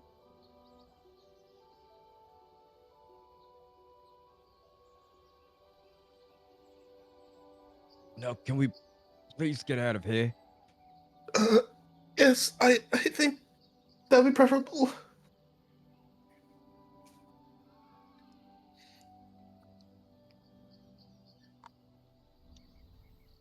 Okay. You all are attempting to make your way back out of the shrine. Yep. Do we reverse positions? How about you turn into a bear and I'll let you take me out of here. Oh, I forgot about that. Yeah, I'd stay on the better play it safe than sorry. So how is Well, this gonna work? Like, okay, 10 obviously Emelec is standing in the room, so we probably don't need to be on each other's shoulders inside this room. So yeah, I'll hop down. I'll turn into a bear. Um, is there enough space for both Flint and Emelec on my back as a bear? Probably not. I will say you don't have to turn into a bear to carry Emelec out of here. Like you're not super strong, but you could potentially carry him on your back if you don't want to be a bear. No, I mean, well, I'm asking because I'm going to carry Emelec and Flint out of here because Emelec, like, he would have to jump back again, and that has a probability of failure and killing him. But if I you're a guess bear, you have more. You're basically walking on all fours, so you can't. Can you get on the actual tiles that you need to? I mean, are you talking about for the grid trap? Yeah, like how we got in here, we had to walk on those specific tiles to like get past that area. So like, are you? Can you do that as a bear? Hmm. I don't know. I didn't think about that grid trap on the way out. Uh, if Zarek is strong enough to carry Flint without turning into a bear, then we should all go first and let Emelec leave after we've all gotten out of the temple.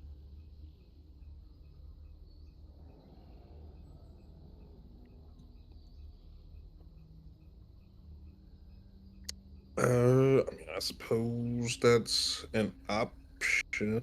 I don't suppose since we're moving this thing, the magic has like changed at all. Everything's still pretty magical essenced around. Yep. Okay. Uh, yeah. I mean, I guess worst case scenario, I don't know.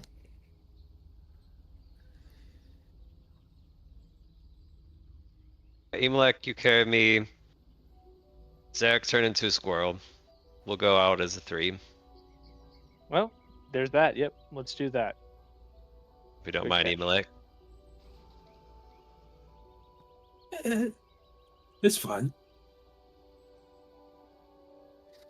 No, you're Alright. saying like that, like it's not fine. What's the deal? Sorry.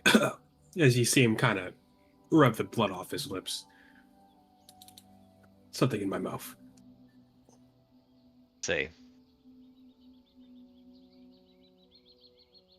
are we doing this piggyback or princess style? What would be your preference? There you go, burly man. Princess it is. I kind of shrug and lift him over, princess style. Then Okay. I wild shape into a squirrel and I climb up onto his shoulder.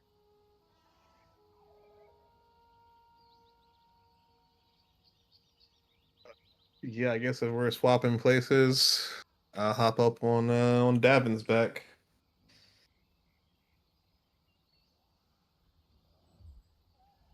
Okie dokie. So to be clear,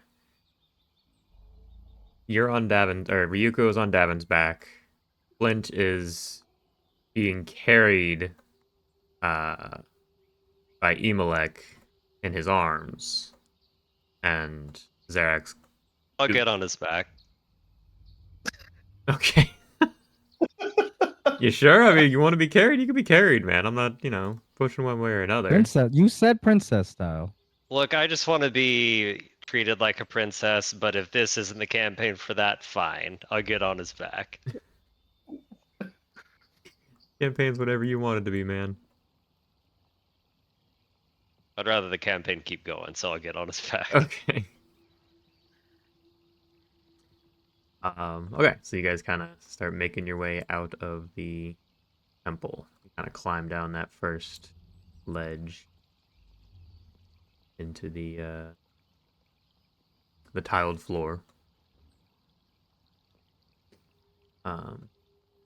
Stepping anywhere specific, or just kind of walking across, or making a jump?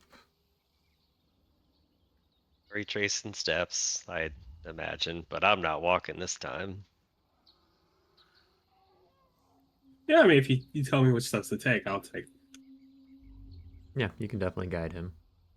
1, 4, 2, 3. Perfect. Make your way back out, climb down the next ledge into the next area. And now you have a 20-foot pit in front of you with small little narrow ledges that you could walk on to get out. But it would take some kind of a check.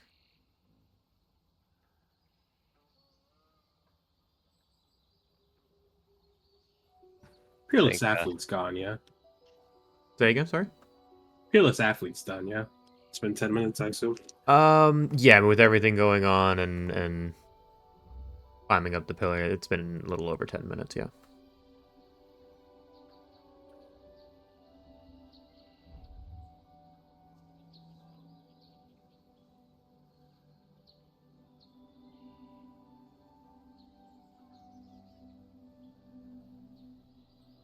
Well, if we're gonna do it like we did coming in, I suggest you get off and walk across.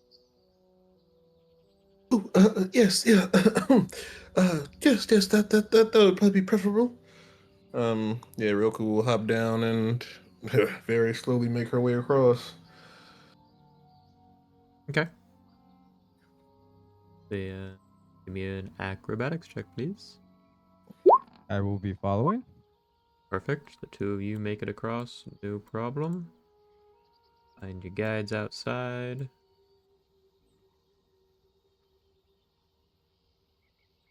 How about the other three?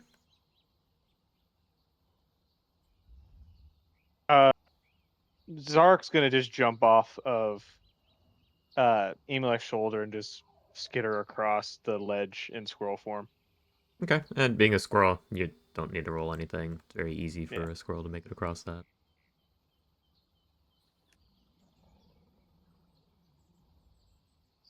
well, I'll just walk the rest of the way. Okay. Acrobatics from Emelec and Flint as you make your way across the ledge. Can I jump across? Sure, it would be an athletics check. Much better on my end. Can't really get much of a running start, though, so it's going to be a slightly higher DC. Unless you want to step into the trap area again, the swinging blades. No, I'm okay. I think there's too many left.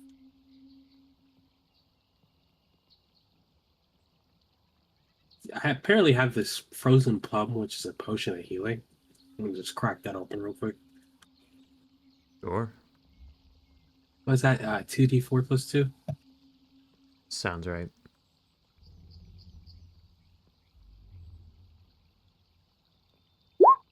Oh, God. Nice. Get 4 HP Oh. back. God.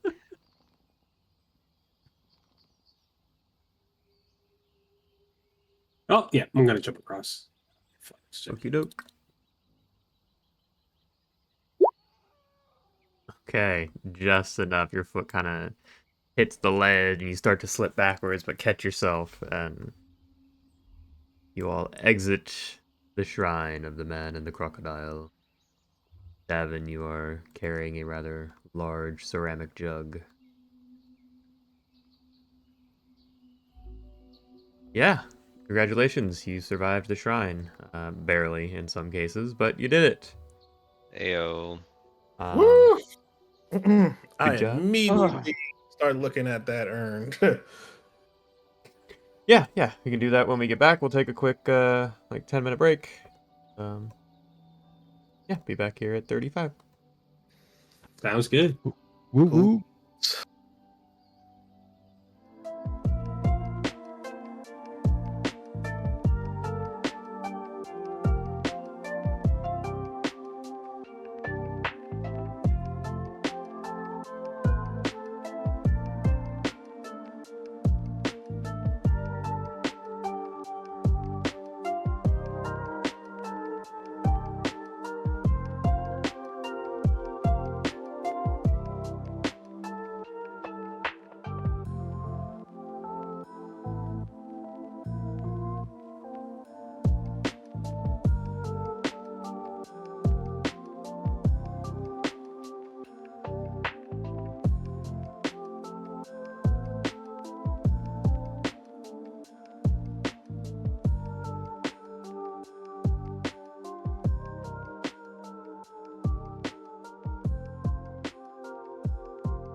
Alrighty.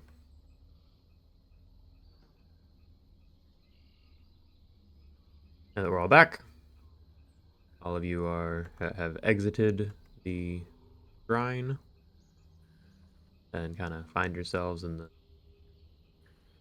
abandoned Order of the Gauntlet camp. New jug in hand. Clearly, most of you are very wounded, low on resources. And yeah, how would you like to proceed? What would you like to do with the rest of your evening? Because it is still very dark outside. It was, nighttime when you guys got here. Um, we'll say all of this only took like maybe like around an hour to get through. So you're not quite hitting, exhaustion territory. You can still get, more or less a full long rest. Yeah, Ryoku will find a spot to tentatively sit herself down. Unless most of the time she'll just be observing the urn, trying to decipher anything she can from it.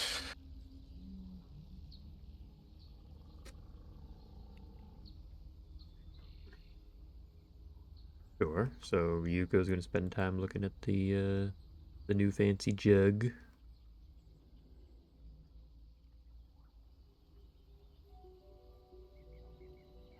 What's everyone else doing? Or are there any real plans or anything? Zarok is gonna observe Ryoku and when he can also study the jug. Just kind of. Okay. I'm so hurt. I'm just waiting to rest. I'm doing push-ups to work off the pain. Fucking Okay. paladins. Ugh.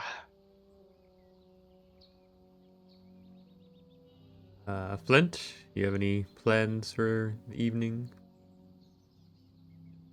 I think he's just gonna be checking over everyone's wounds, make sure they did not get burned like he did. It's not the exact same way. Oh, you're right. Somebody went to 0 HP for a moment, yes? Davin did. Uh-huh. Davin, since you dropped to 0 Oh, HP, I Mm. need you to uh do we roll straight for the lingering injuries or do we roll to see? Yeah, let's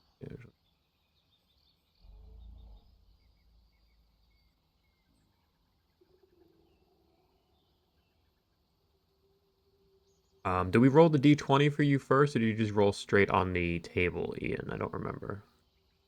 I also don't remember. I like there was an initial roll, and then if it was poorly, then there was another roll. But I don't know the exact rules that we used. Yeah, it doesn't say here. Let me double check the actual rules as written, because I know we made some slight changes to ours.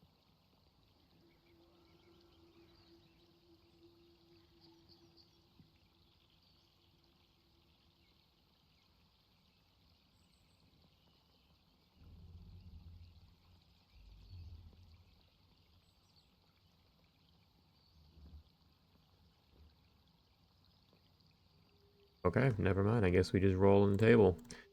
Devin, roll me a d20. Let's see what injury you taken. Ooh, 14. You, my friend, have a festering wound. ah, shit. Your hit point maximum is reduced by 1 every 24 hours the wound persists. If your hit point maximum drops to 0, you die. The wound heals if you receive magical healing, which you did from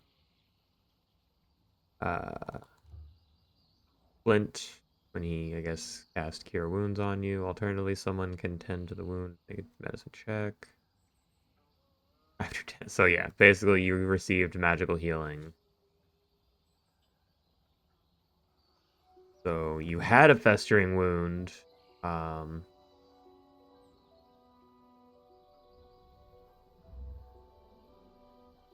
But I guess since Flint cast Cure Wounds immediately on you to bring you back, that immediately healed up the wound.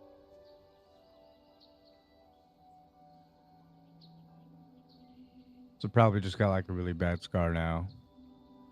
Yeah, it's not really something. It's not like Flint's scar that he has. Um, but you have a memory there. We'll say that.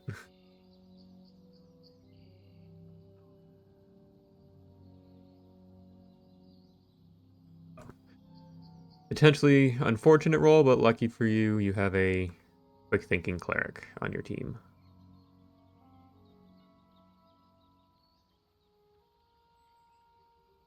But we'll say you spend a good chunk of the night just kind of nursing that wound and such and recovering. Um,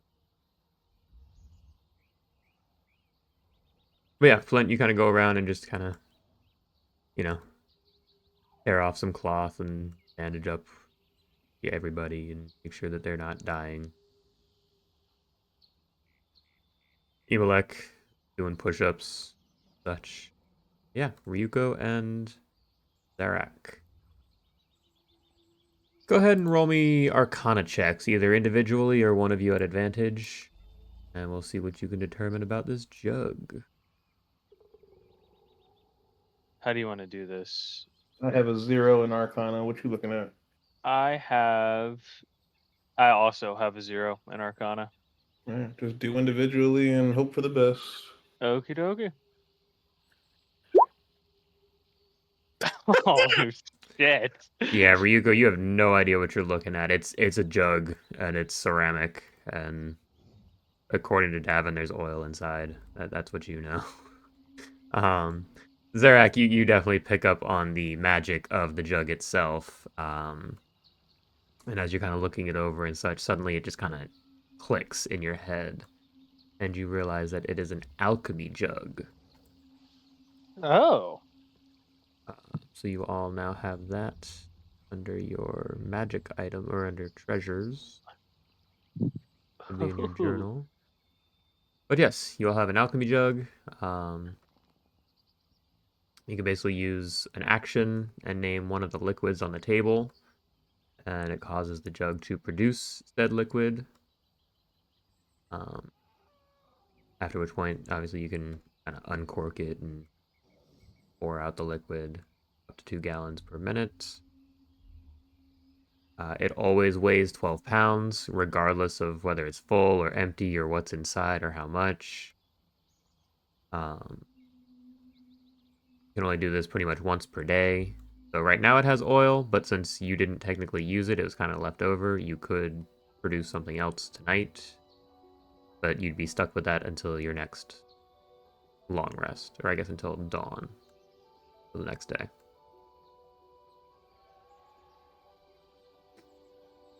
Okay.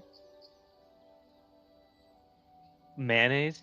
I knew someone. Yeah, I figured you were gonna lock onto that. Everybody does. 2 gallons of it, by the way. Holy shit. 12 gallons of salt water, basic poisons, acid.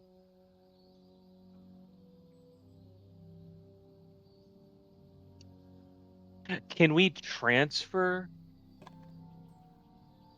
what comes out of it into other like could I grab a water skin and put like 8 ounces of acid and just keep filling that up every day? Yeah, you can do that. Hmm. Oh, well, this is quite the find. It is an alchemy jug. It can once a day conjure a certain amount of liquid like beer, poison, oil, vinegar, wine, mayonnaise.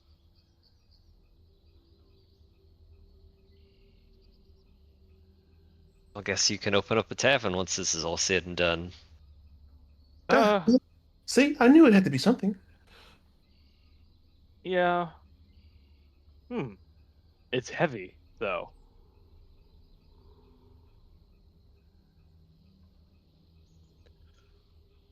But Uh, I can, since I actually we haven't used it, I could, well, conjure up something now. Anything we're in the mood for, anything we think could help. And just, I'm sorry, out of curiosity, this table is like unchangeable, correct? Like, there's not, I can't like experiment on it To like produce and something like, that isn't on the tip? No, it only produces these like 10 things. okay. All right, if that's just what I wanted to know.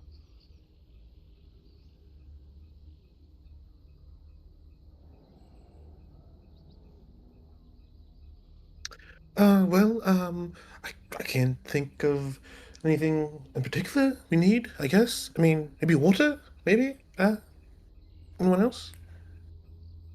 Or Did you beer. say beer? Yeah, I'll take a beer. We're taking orders. Well, I can only do, it's only one thing a day. Well, I mean, if he wants beer, sure, why not? Yeah, might as well get some civilization out in this festering jungle. Let's have some fun. Okay.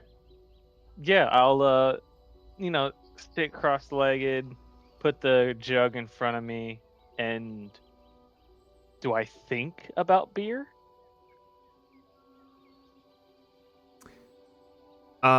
You basically just, use an action and name one liquid. Okay. So you can just kind of look at it and just say beer.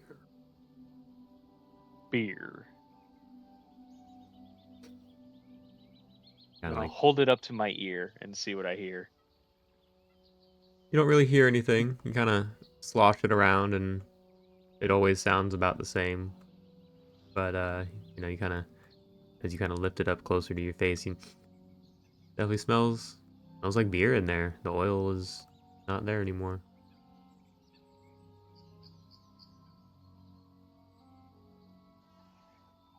Well,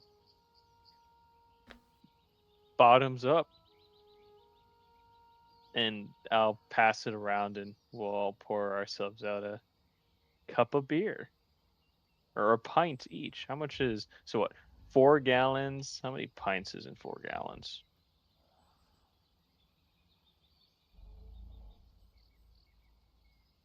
32 pints. Holy shit.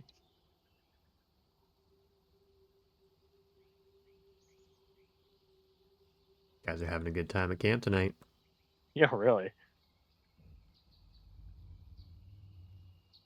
As we're passing around the urn, getting beer, and a little bit of merriment in the jungle. Well, I should probably explain the bit of um, we'll call it mania that I exhibited back at the camp. I don't know if any of you saw that, but I wasn't quite acting like myself during that fight with the zombies.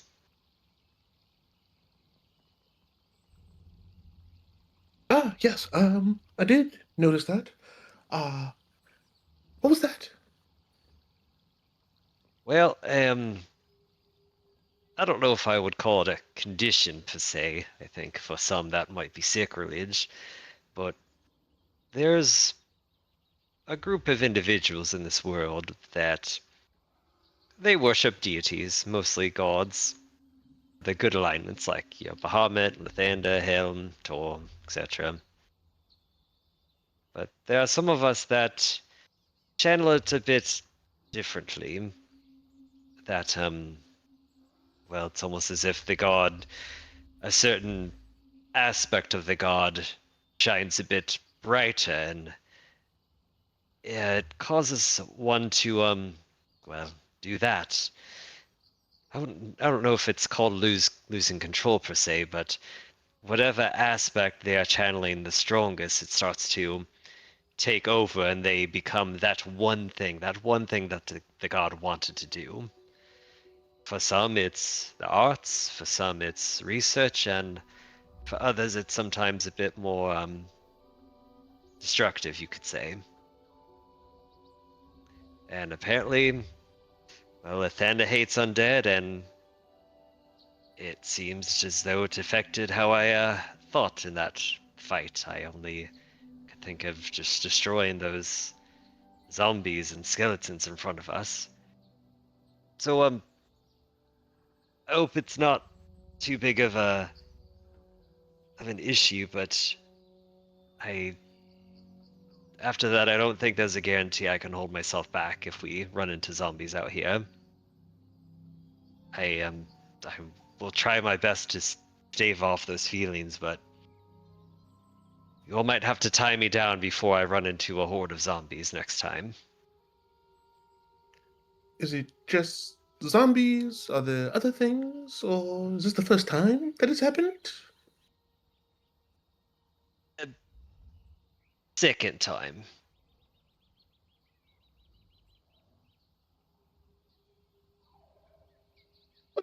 Okay, so still relatively new. Have you ever tried to uh, control it?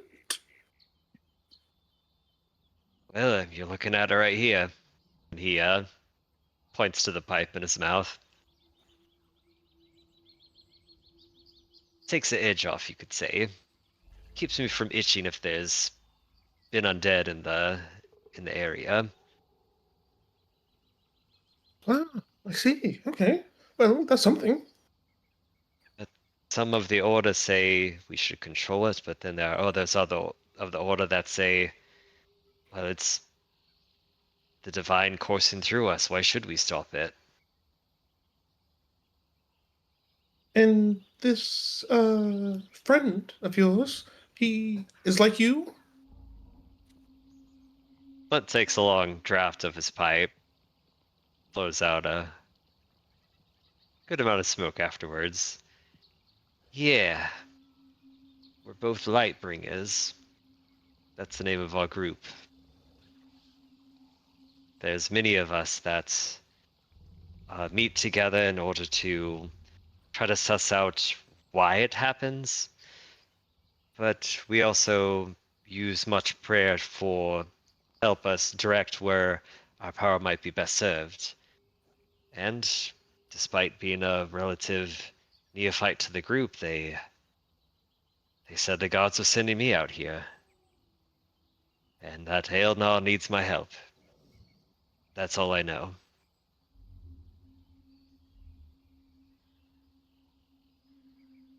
So I thought I owe all of you the explanation. To be fair, I didn't. We weren't for certain if this would happen out here, but it did.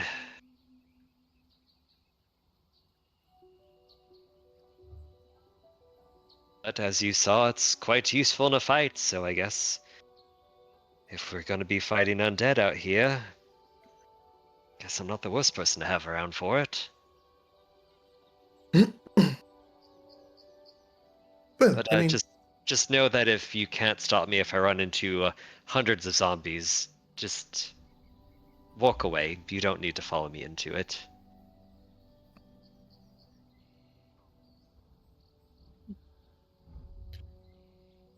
well, I suddenly see no reason not to have you around. I mean, you were a perfectly fine companion when we didn't know about this, so yeah, nothing's changed for me, I don't think.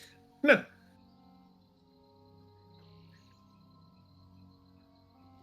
Thank you for your support there, Kyoko. Ryoko? Kyoko. Oh, yes, no, no problem. The Hugh kind of pats you on the back and. Alright, well, I have no intention of abandoning you out here. Certainly a good fighter to have on our side. Appreciate that. Guess it's not so different from a berserker running off into a battlefield, just not quite what I'm used to yet. But appreciate having my back, Hugh. Of course. I won't blame you if you don't blame me when we come across that damned dragon. Good chance I'll be doing the same. I won't. I can understand. It's for your comrades that you fight.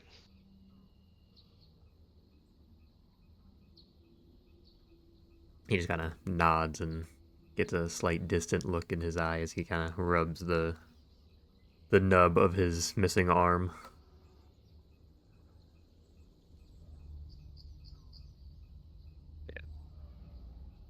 I pass the jug to him. Hold him up. Oh, right. Takes a big long swig.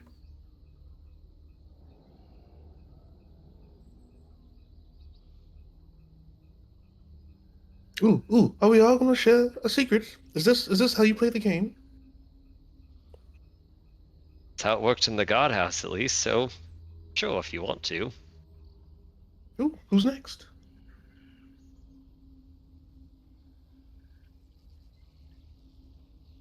I bet that old dragon over there, he's probably got a secret or two. Some sort of affair with a cleric in some temple. An affair? Ha! No such thing.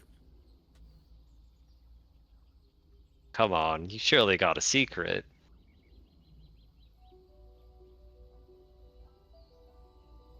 Secret. Hmm.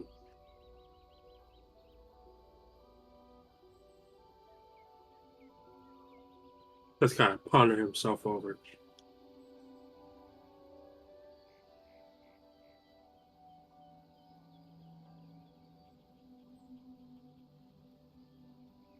It's not so much a secret. I am known as the Flame Tongue of Bruma. It's a little town me and my master helped.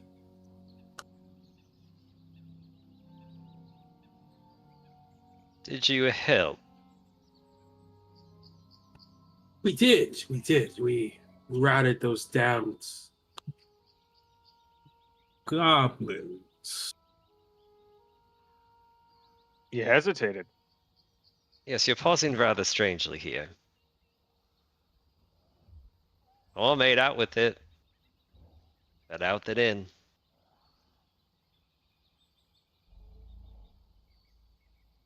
Hugh lets out a Well, big it's belch at that.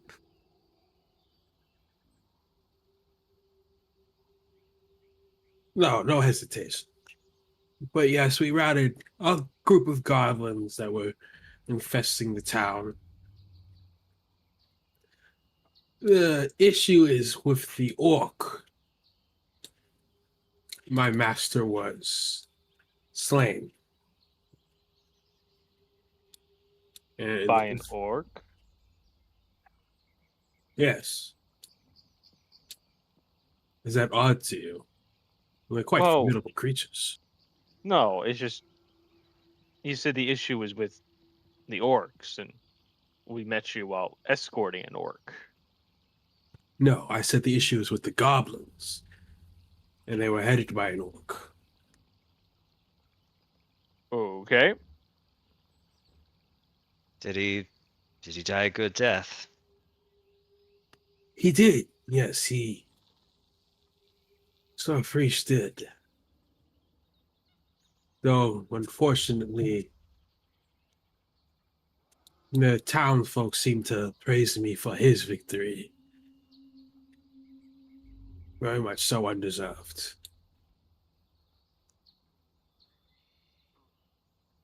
Well, you helped though, didn't you? Yes, I helped, but can't help but feel it was my recklessness that brought him to his death.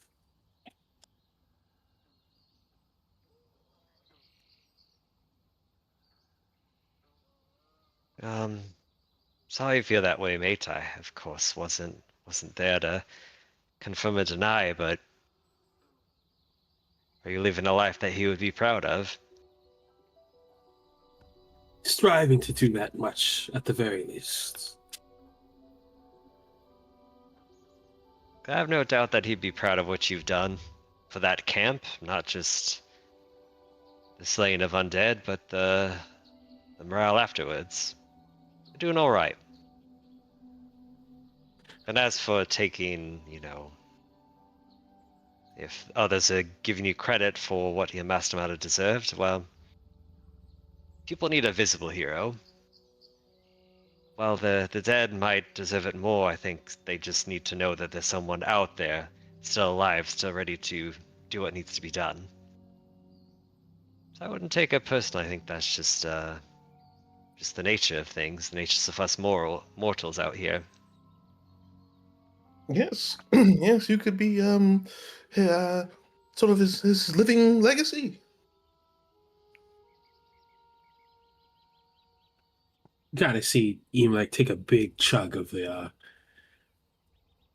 alcohol. I'll even say I drank 2 pints worth just in one go. And kind of stare off into space and just reply, "Yeah, perhaps."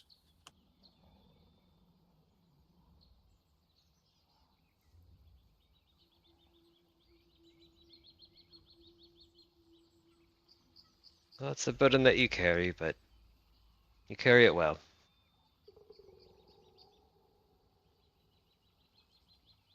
Just don't make the earn an every night thing, yeah? Of course, I'm no alcoholic. Good. Let's keep it this way.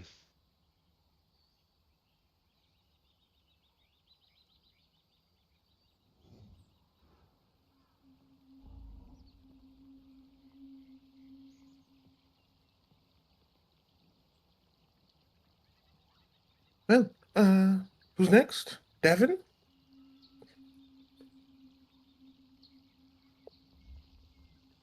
So, so I just drink it, huh? The beer? And a All right, secret. cool. And then I drink it. Come on, pirate life like with you. Surely you got at least a story for us.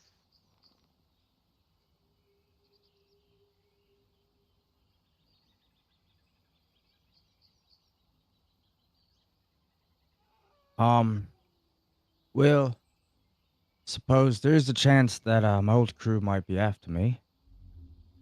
Still. And I take a big old swig and then pass it along. What'd you do? I left. Not trying to find my family again.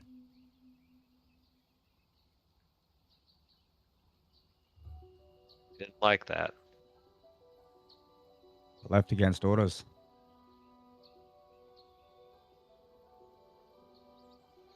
Were they ever gonna let you go free? Bit like a gang mentality, isn't it? And there's a chance I stole something. Oh But well. I only stole it so I could find my family. And I kind of grabbed my satchel or my backpack or whatever. It's actually that plate that I'm trying to get translated. Interesting. Well, if it's for family, I can understand that.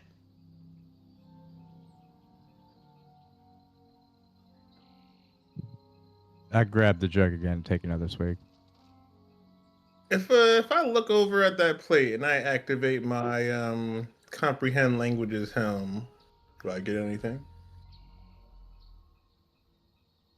You said you wanted to take a look. Here. Oh, well, yeah, sure. I can take a look. Um, yeah, she'll grab it and then take a look at it, activating the helm. Interesting. I can Sure. do comprehend language thing as well. There you go.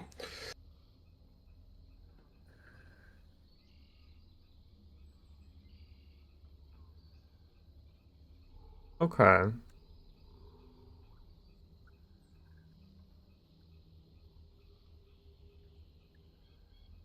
It's clearly written in ancient Omuan.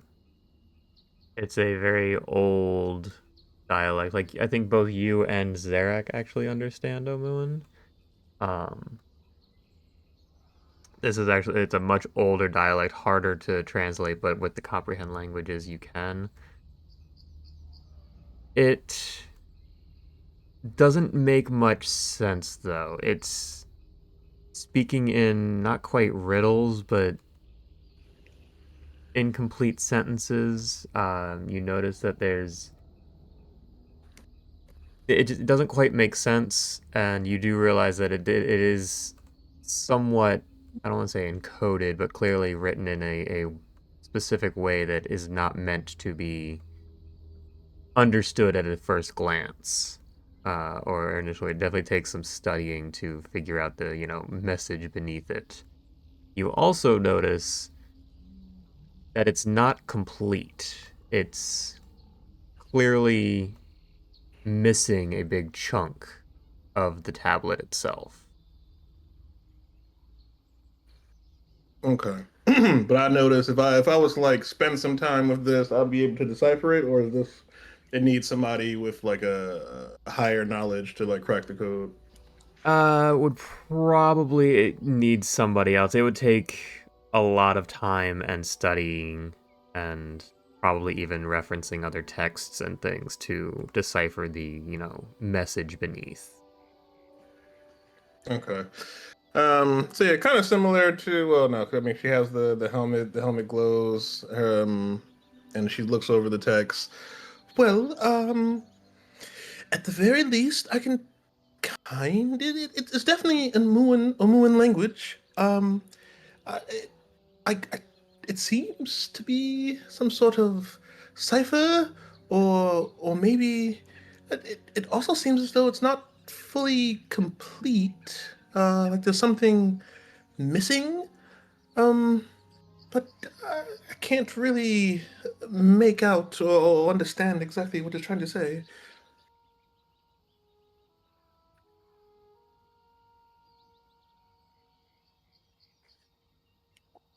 So you can actually read that. Well, a bit. I at least know the language. Again, it seems to be a jumble of phrases that don't really make much sense. Uh, if there's another tablet or something that might go with it, it might help to, figure out the code.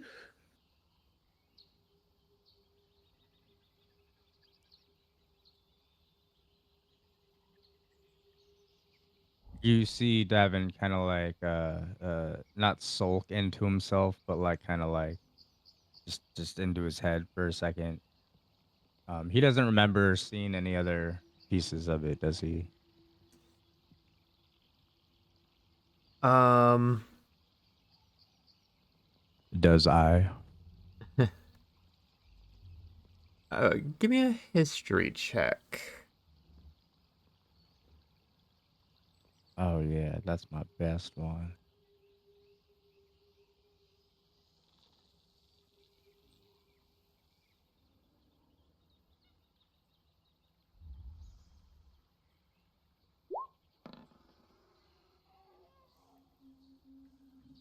Okay. You hadn't really thought of it or much of it until recently. Really just Ryuko mentioning this. If there were more to it, there's a good chance it would be with the one that you got this from, if that makes sense. That's not too vague. Uh, no, no, no. That's perfectly fine. Um, so as I'm like kind of in my thoughts, my eyes spring open. Oh yeah, I do think I remember seeing a possible other piece. Um, where I got this one from. I just didn't think they would part, the same. And I just like kind of put my hand on my head like I have a headache. Oh, well, I mean, maybe we could find someone who knows the language a bit better, and is a bit better with uh, code breaking. It's not impossible that we could decipher it without the other piece. I think, maybe. Sounds like a good start. Yes, yes, good start. Exactly. Yeah, she'll hand the tablet back over. And I'll wrap it back up and put it back in my bag. Keep it safe.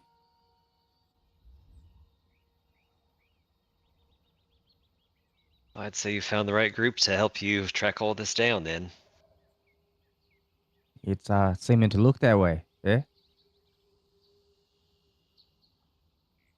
And I'm And sure thankful. this will feed Zarek's insatiable hunger for learning about cultures and such. Win-win all around. What do I have to say? I'm thankful I've met you guys. And I like kind of raise the jug again. Dude, I'm just getting drunk apparently. Take another swig.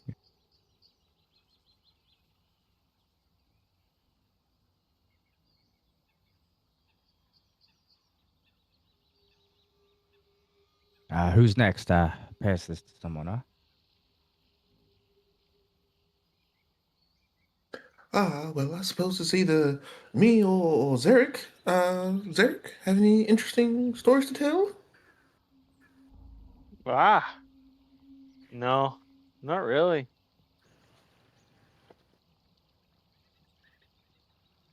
And he says nothing else. No, nothing? Nothing at all? Nothing comes to mind. No, just raised in the Emerald Enclave, Druid, like history.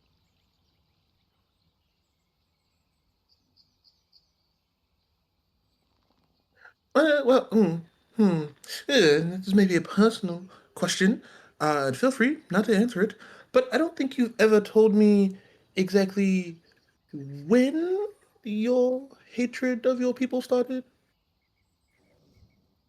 and why. Ah, yes, that. Um, well, it's less hatred and just more an aversion to their close-minded ways. And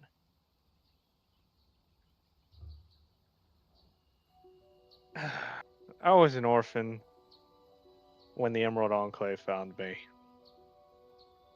and all I can remember is that my village was attacked and destroyed by dwarves. Don't know why. Don't remember really even where it was. But hmm, since then, never quite got along with them.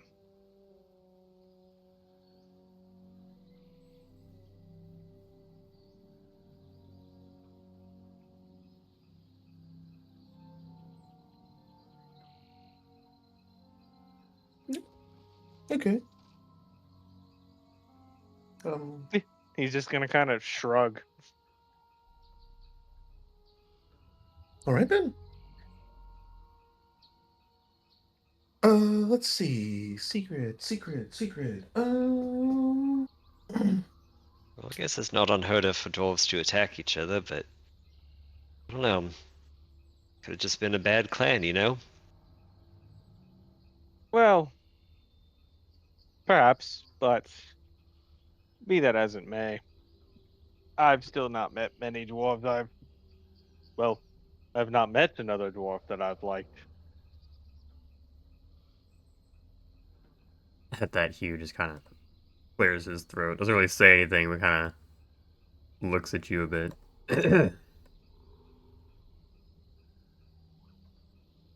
Dark just kind of like looks over, then looks back at the fire. Doesn't really amend what he says. I can understand why you wouldn't have a relative kinship for dwarves since you weren't really raised by them. But there are many other dwarves out there, as varied as humans. We're a right bunch of assholes lots of times. Yes, yes, you are. And we got a drow in the party. No offense, Davin, but your people have a bit of notoriety in this world. – None taken. I But tip hey, my look hat at for that. you. You're not so bad. I don't think you've Hmm. tried to sacrifice us to Loth quite yet. Well, I guess that's more of a female thing.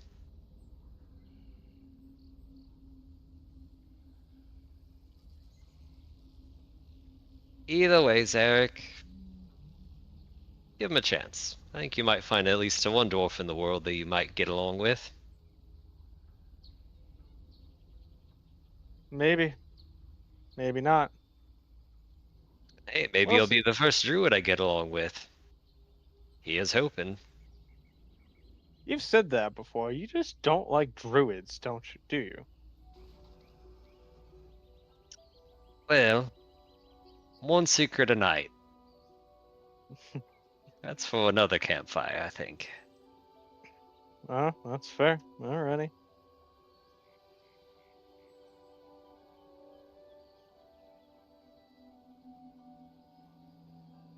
And Ryoko, Tomb Raider, secrets. Hmm. Uh. Well. I don't know if it's so much of a secret. But I can tell you how I met my friends. I suppose.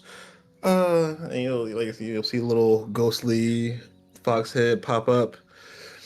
It well. Uh, they kind of found me, but then led me to them. So I found them. I well, anyways, I like to explore, obviously. And there was one day when I was just going around in the forests and just looking around, and I swore I saw just these small little ghostly tails going along. So I decided to follow them. I mean, why not? Uh, it led me to this overgrown ruin entrance. I was able to open the door somehow. Don't really know how. But when I got in, I saw, and she'll hold up her wrist. There was this bracelet on I guess some type of stone altar. If it was an altar pedestal placeholder. Anyways, uh, I found the locket, this little bracelet there, and I mean, it looked pretty, so I decided to just put it on. I mean, it didn't seem dangerous or anything. And then all of a sudden, boom, they just appeared, and then I could understand them. Uh,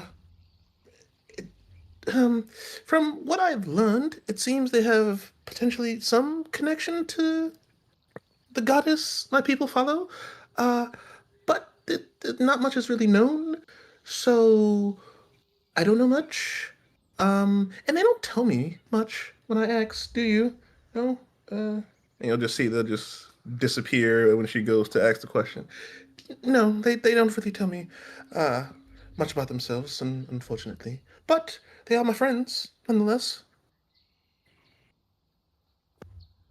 Alright, so bracelet brings spirits, spirits that are bound to you at the very least, or bound to the bracelet. How does that connect out here? What are you doing in Chult? Are you looking for something specific out here amidst these ruins? Ah, yes, there was a particular What was the name of it? Uh, hmm. And she remembers, but Chris is looking it up. Uh, okay, there it is. And if I butcher this name, I'll Kevin. say I can try to help you pronounce it. 'Cause Oh yeah, I'm looking for the skull chalice of uh Chaka Kari. Did I say that right? yeah, Chagakari. Okay. Yes, the skull chalice of Chakakari. Uh, it is this almost well, supposedly it's like a jewel encrusted goblet crafted from a skull of a long dead king.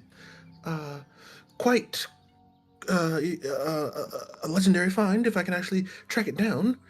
It's said to have some type of well, it does have a connection potentially to the Nine Hells, but it could be anything really. That's quite an object. Is that just the most exotic thing you could hear about? Is that like the high treasure for all Tomb Raiders? Or Well, are you looking for it for a specific reason? I suppose it's never truly been found. Some of the legends are a bit sparse. Some say it could do, powerful magics.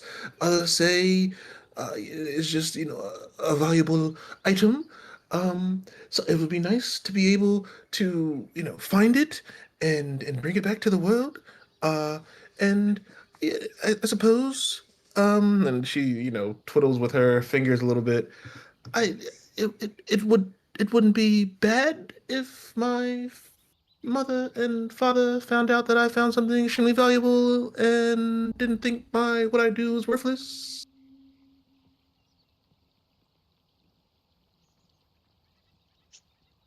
See.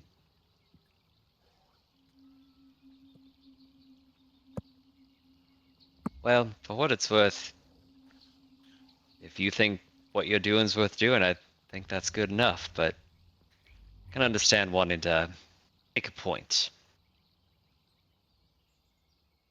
Yes, yes, yes. Make a point. Exactly. Can understand that. Well, shoot, let's find this ruby, shove it in their faces, and give them a nice smirk. Yes. Yes. And, she'll take a tentative swig of the beer. As long as no devils come out of it, Nine Hills can be a tricky thing to maneuver about. Oh, well, it's more so just a legend of the king. How he was beheaded after escaping the Nine Hells. I'm sure it has no, full connection to there. Uh, hopefully. Let's hope not. Though I guess we got someone that might be able to take care of that for us. Imlek, how do you feel about devils?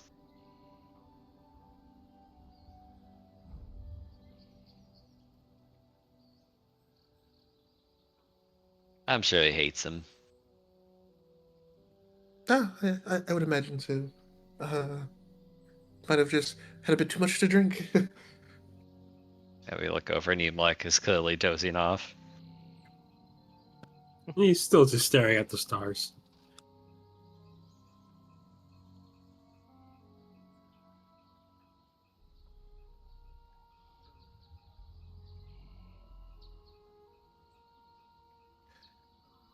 Well, unless Iku, you have anything you want to share? I guess you don't have to if you don't really want to. Yeah, why'd you want to become a guide, EQ?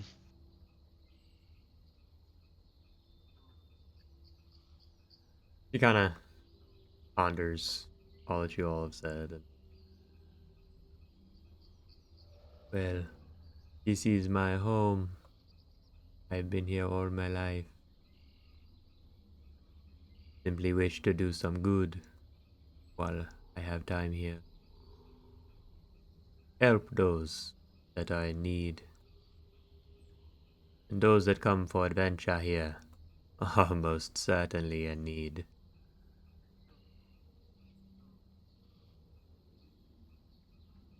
Certainly a needy bunch out here. We don't know the jungles. What do you think of the Amuans? That lost people. Would you have them be remembered?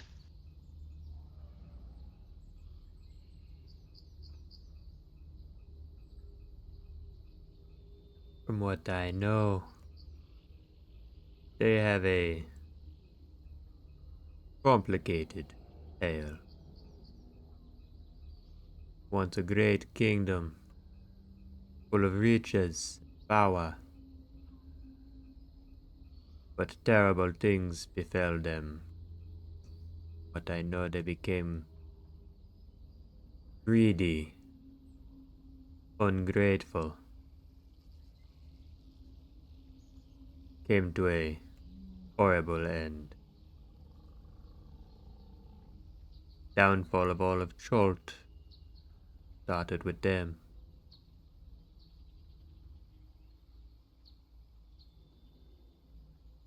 The stories might imply it was their own downfall then. Self-inflicted.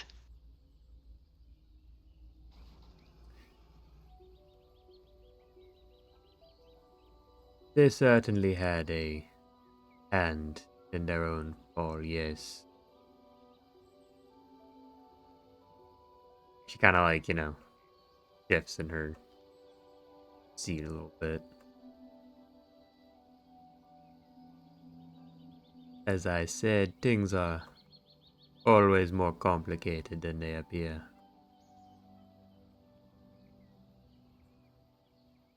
Agree with you that. Could spend a whole week telling you about the machinations of Waterdeep. Guess things get twisted with big cities and big nations.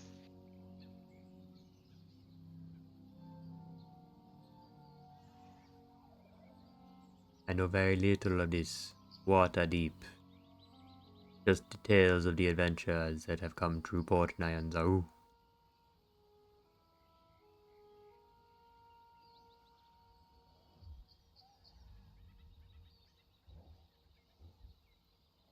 Perhaps one day I will travel to there and see it.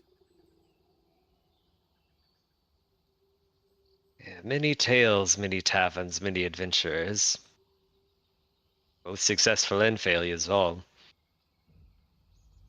How about when this is all done? Once we get that boat from that one fellow after finding down these ruins, maybe we take a trip back to Waterdeep, with Captain Ryoko sailing us there. I'll show you around. I know a guy. Ryoku beams at the Captain Ryoku.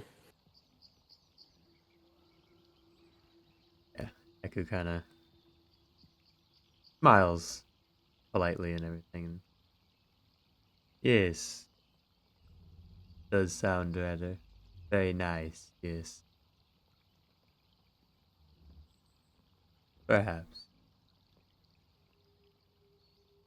Talk when this is all said and done.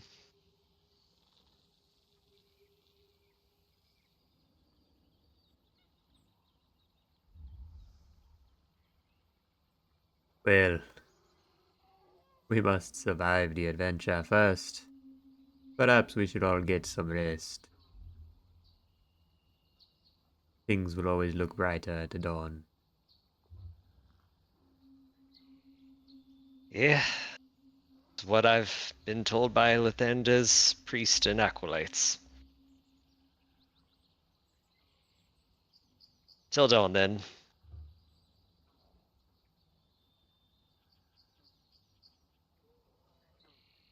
Yes, good night, everyone.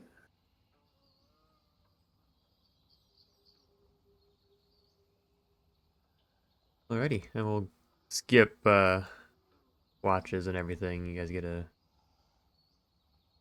uneventful long rest.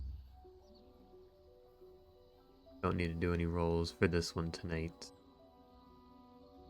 But yeah, go ahead and roll for, or yeah, get your HPs back and do all your long rest recovery stuff. And I guess we will pick up next time with the another day past.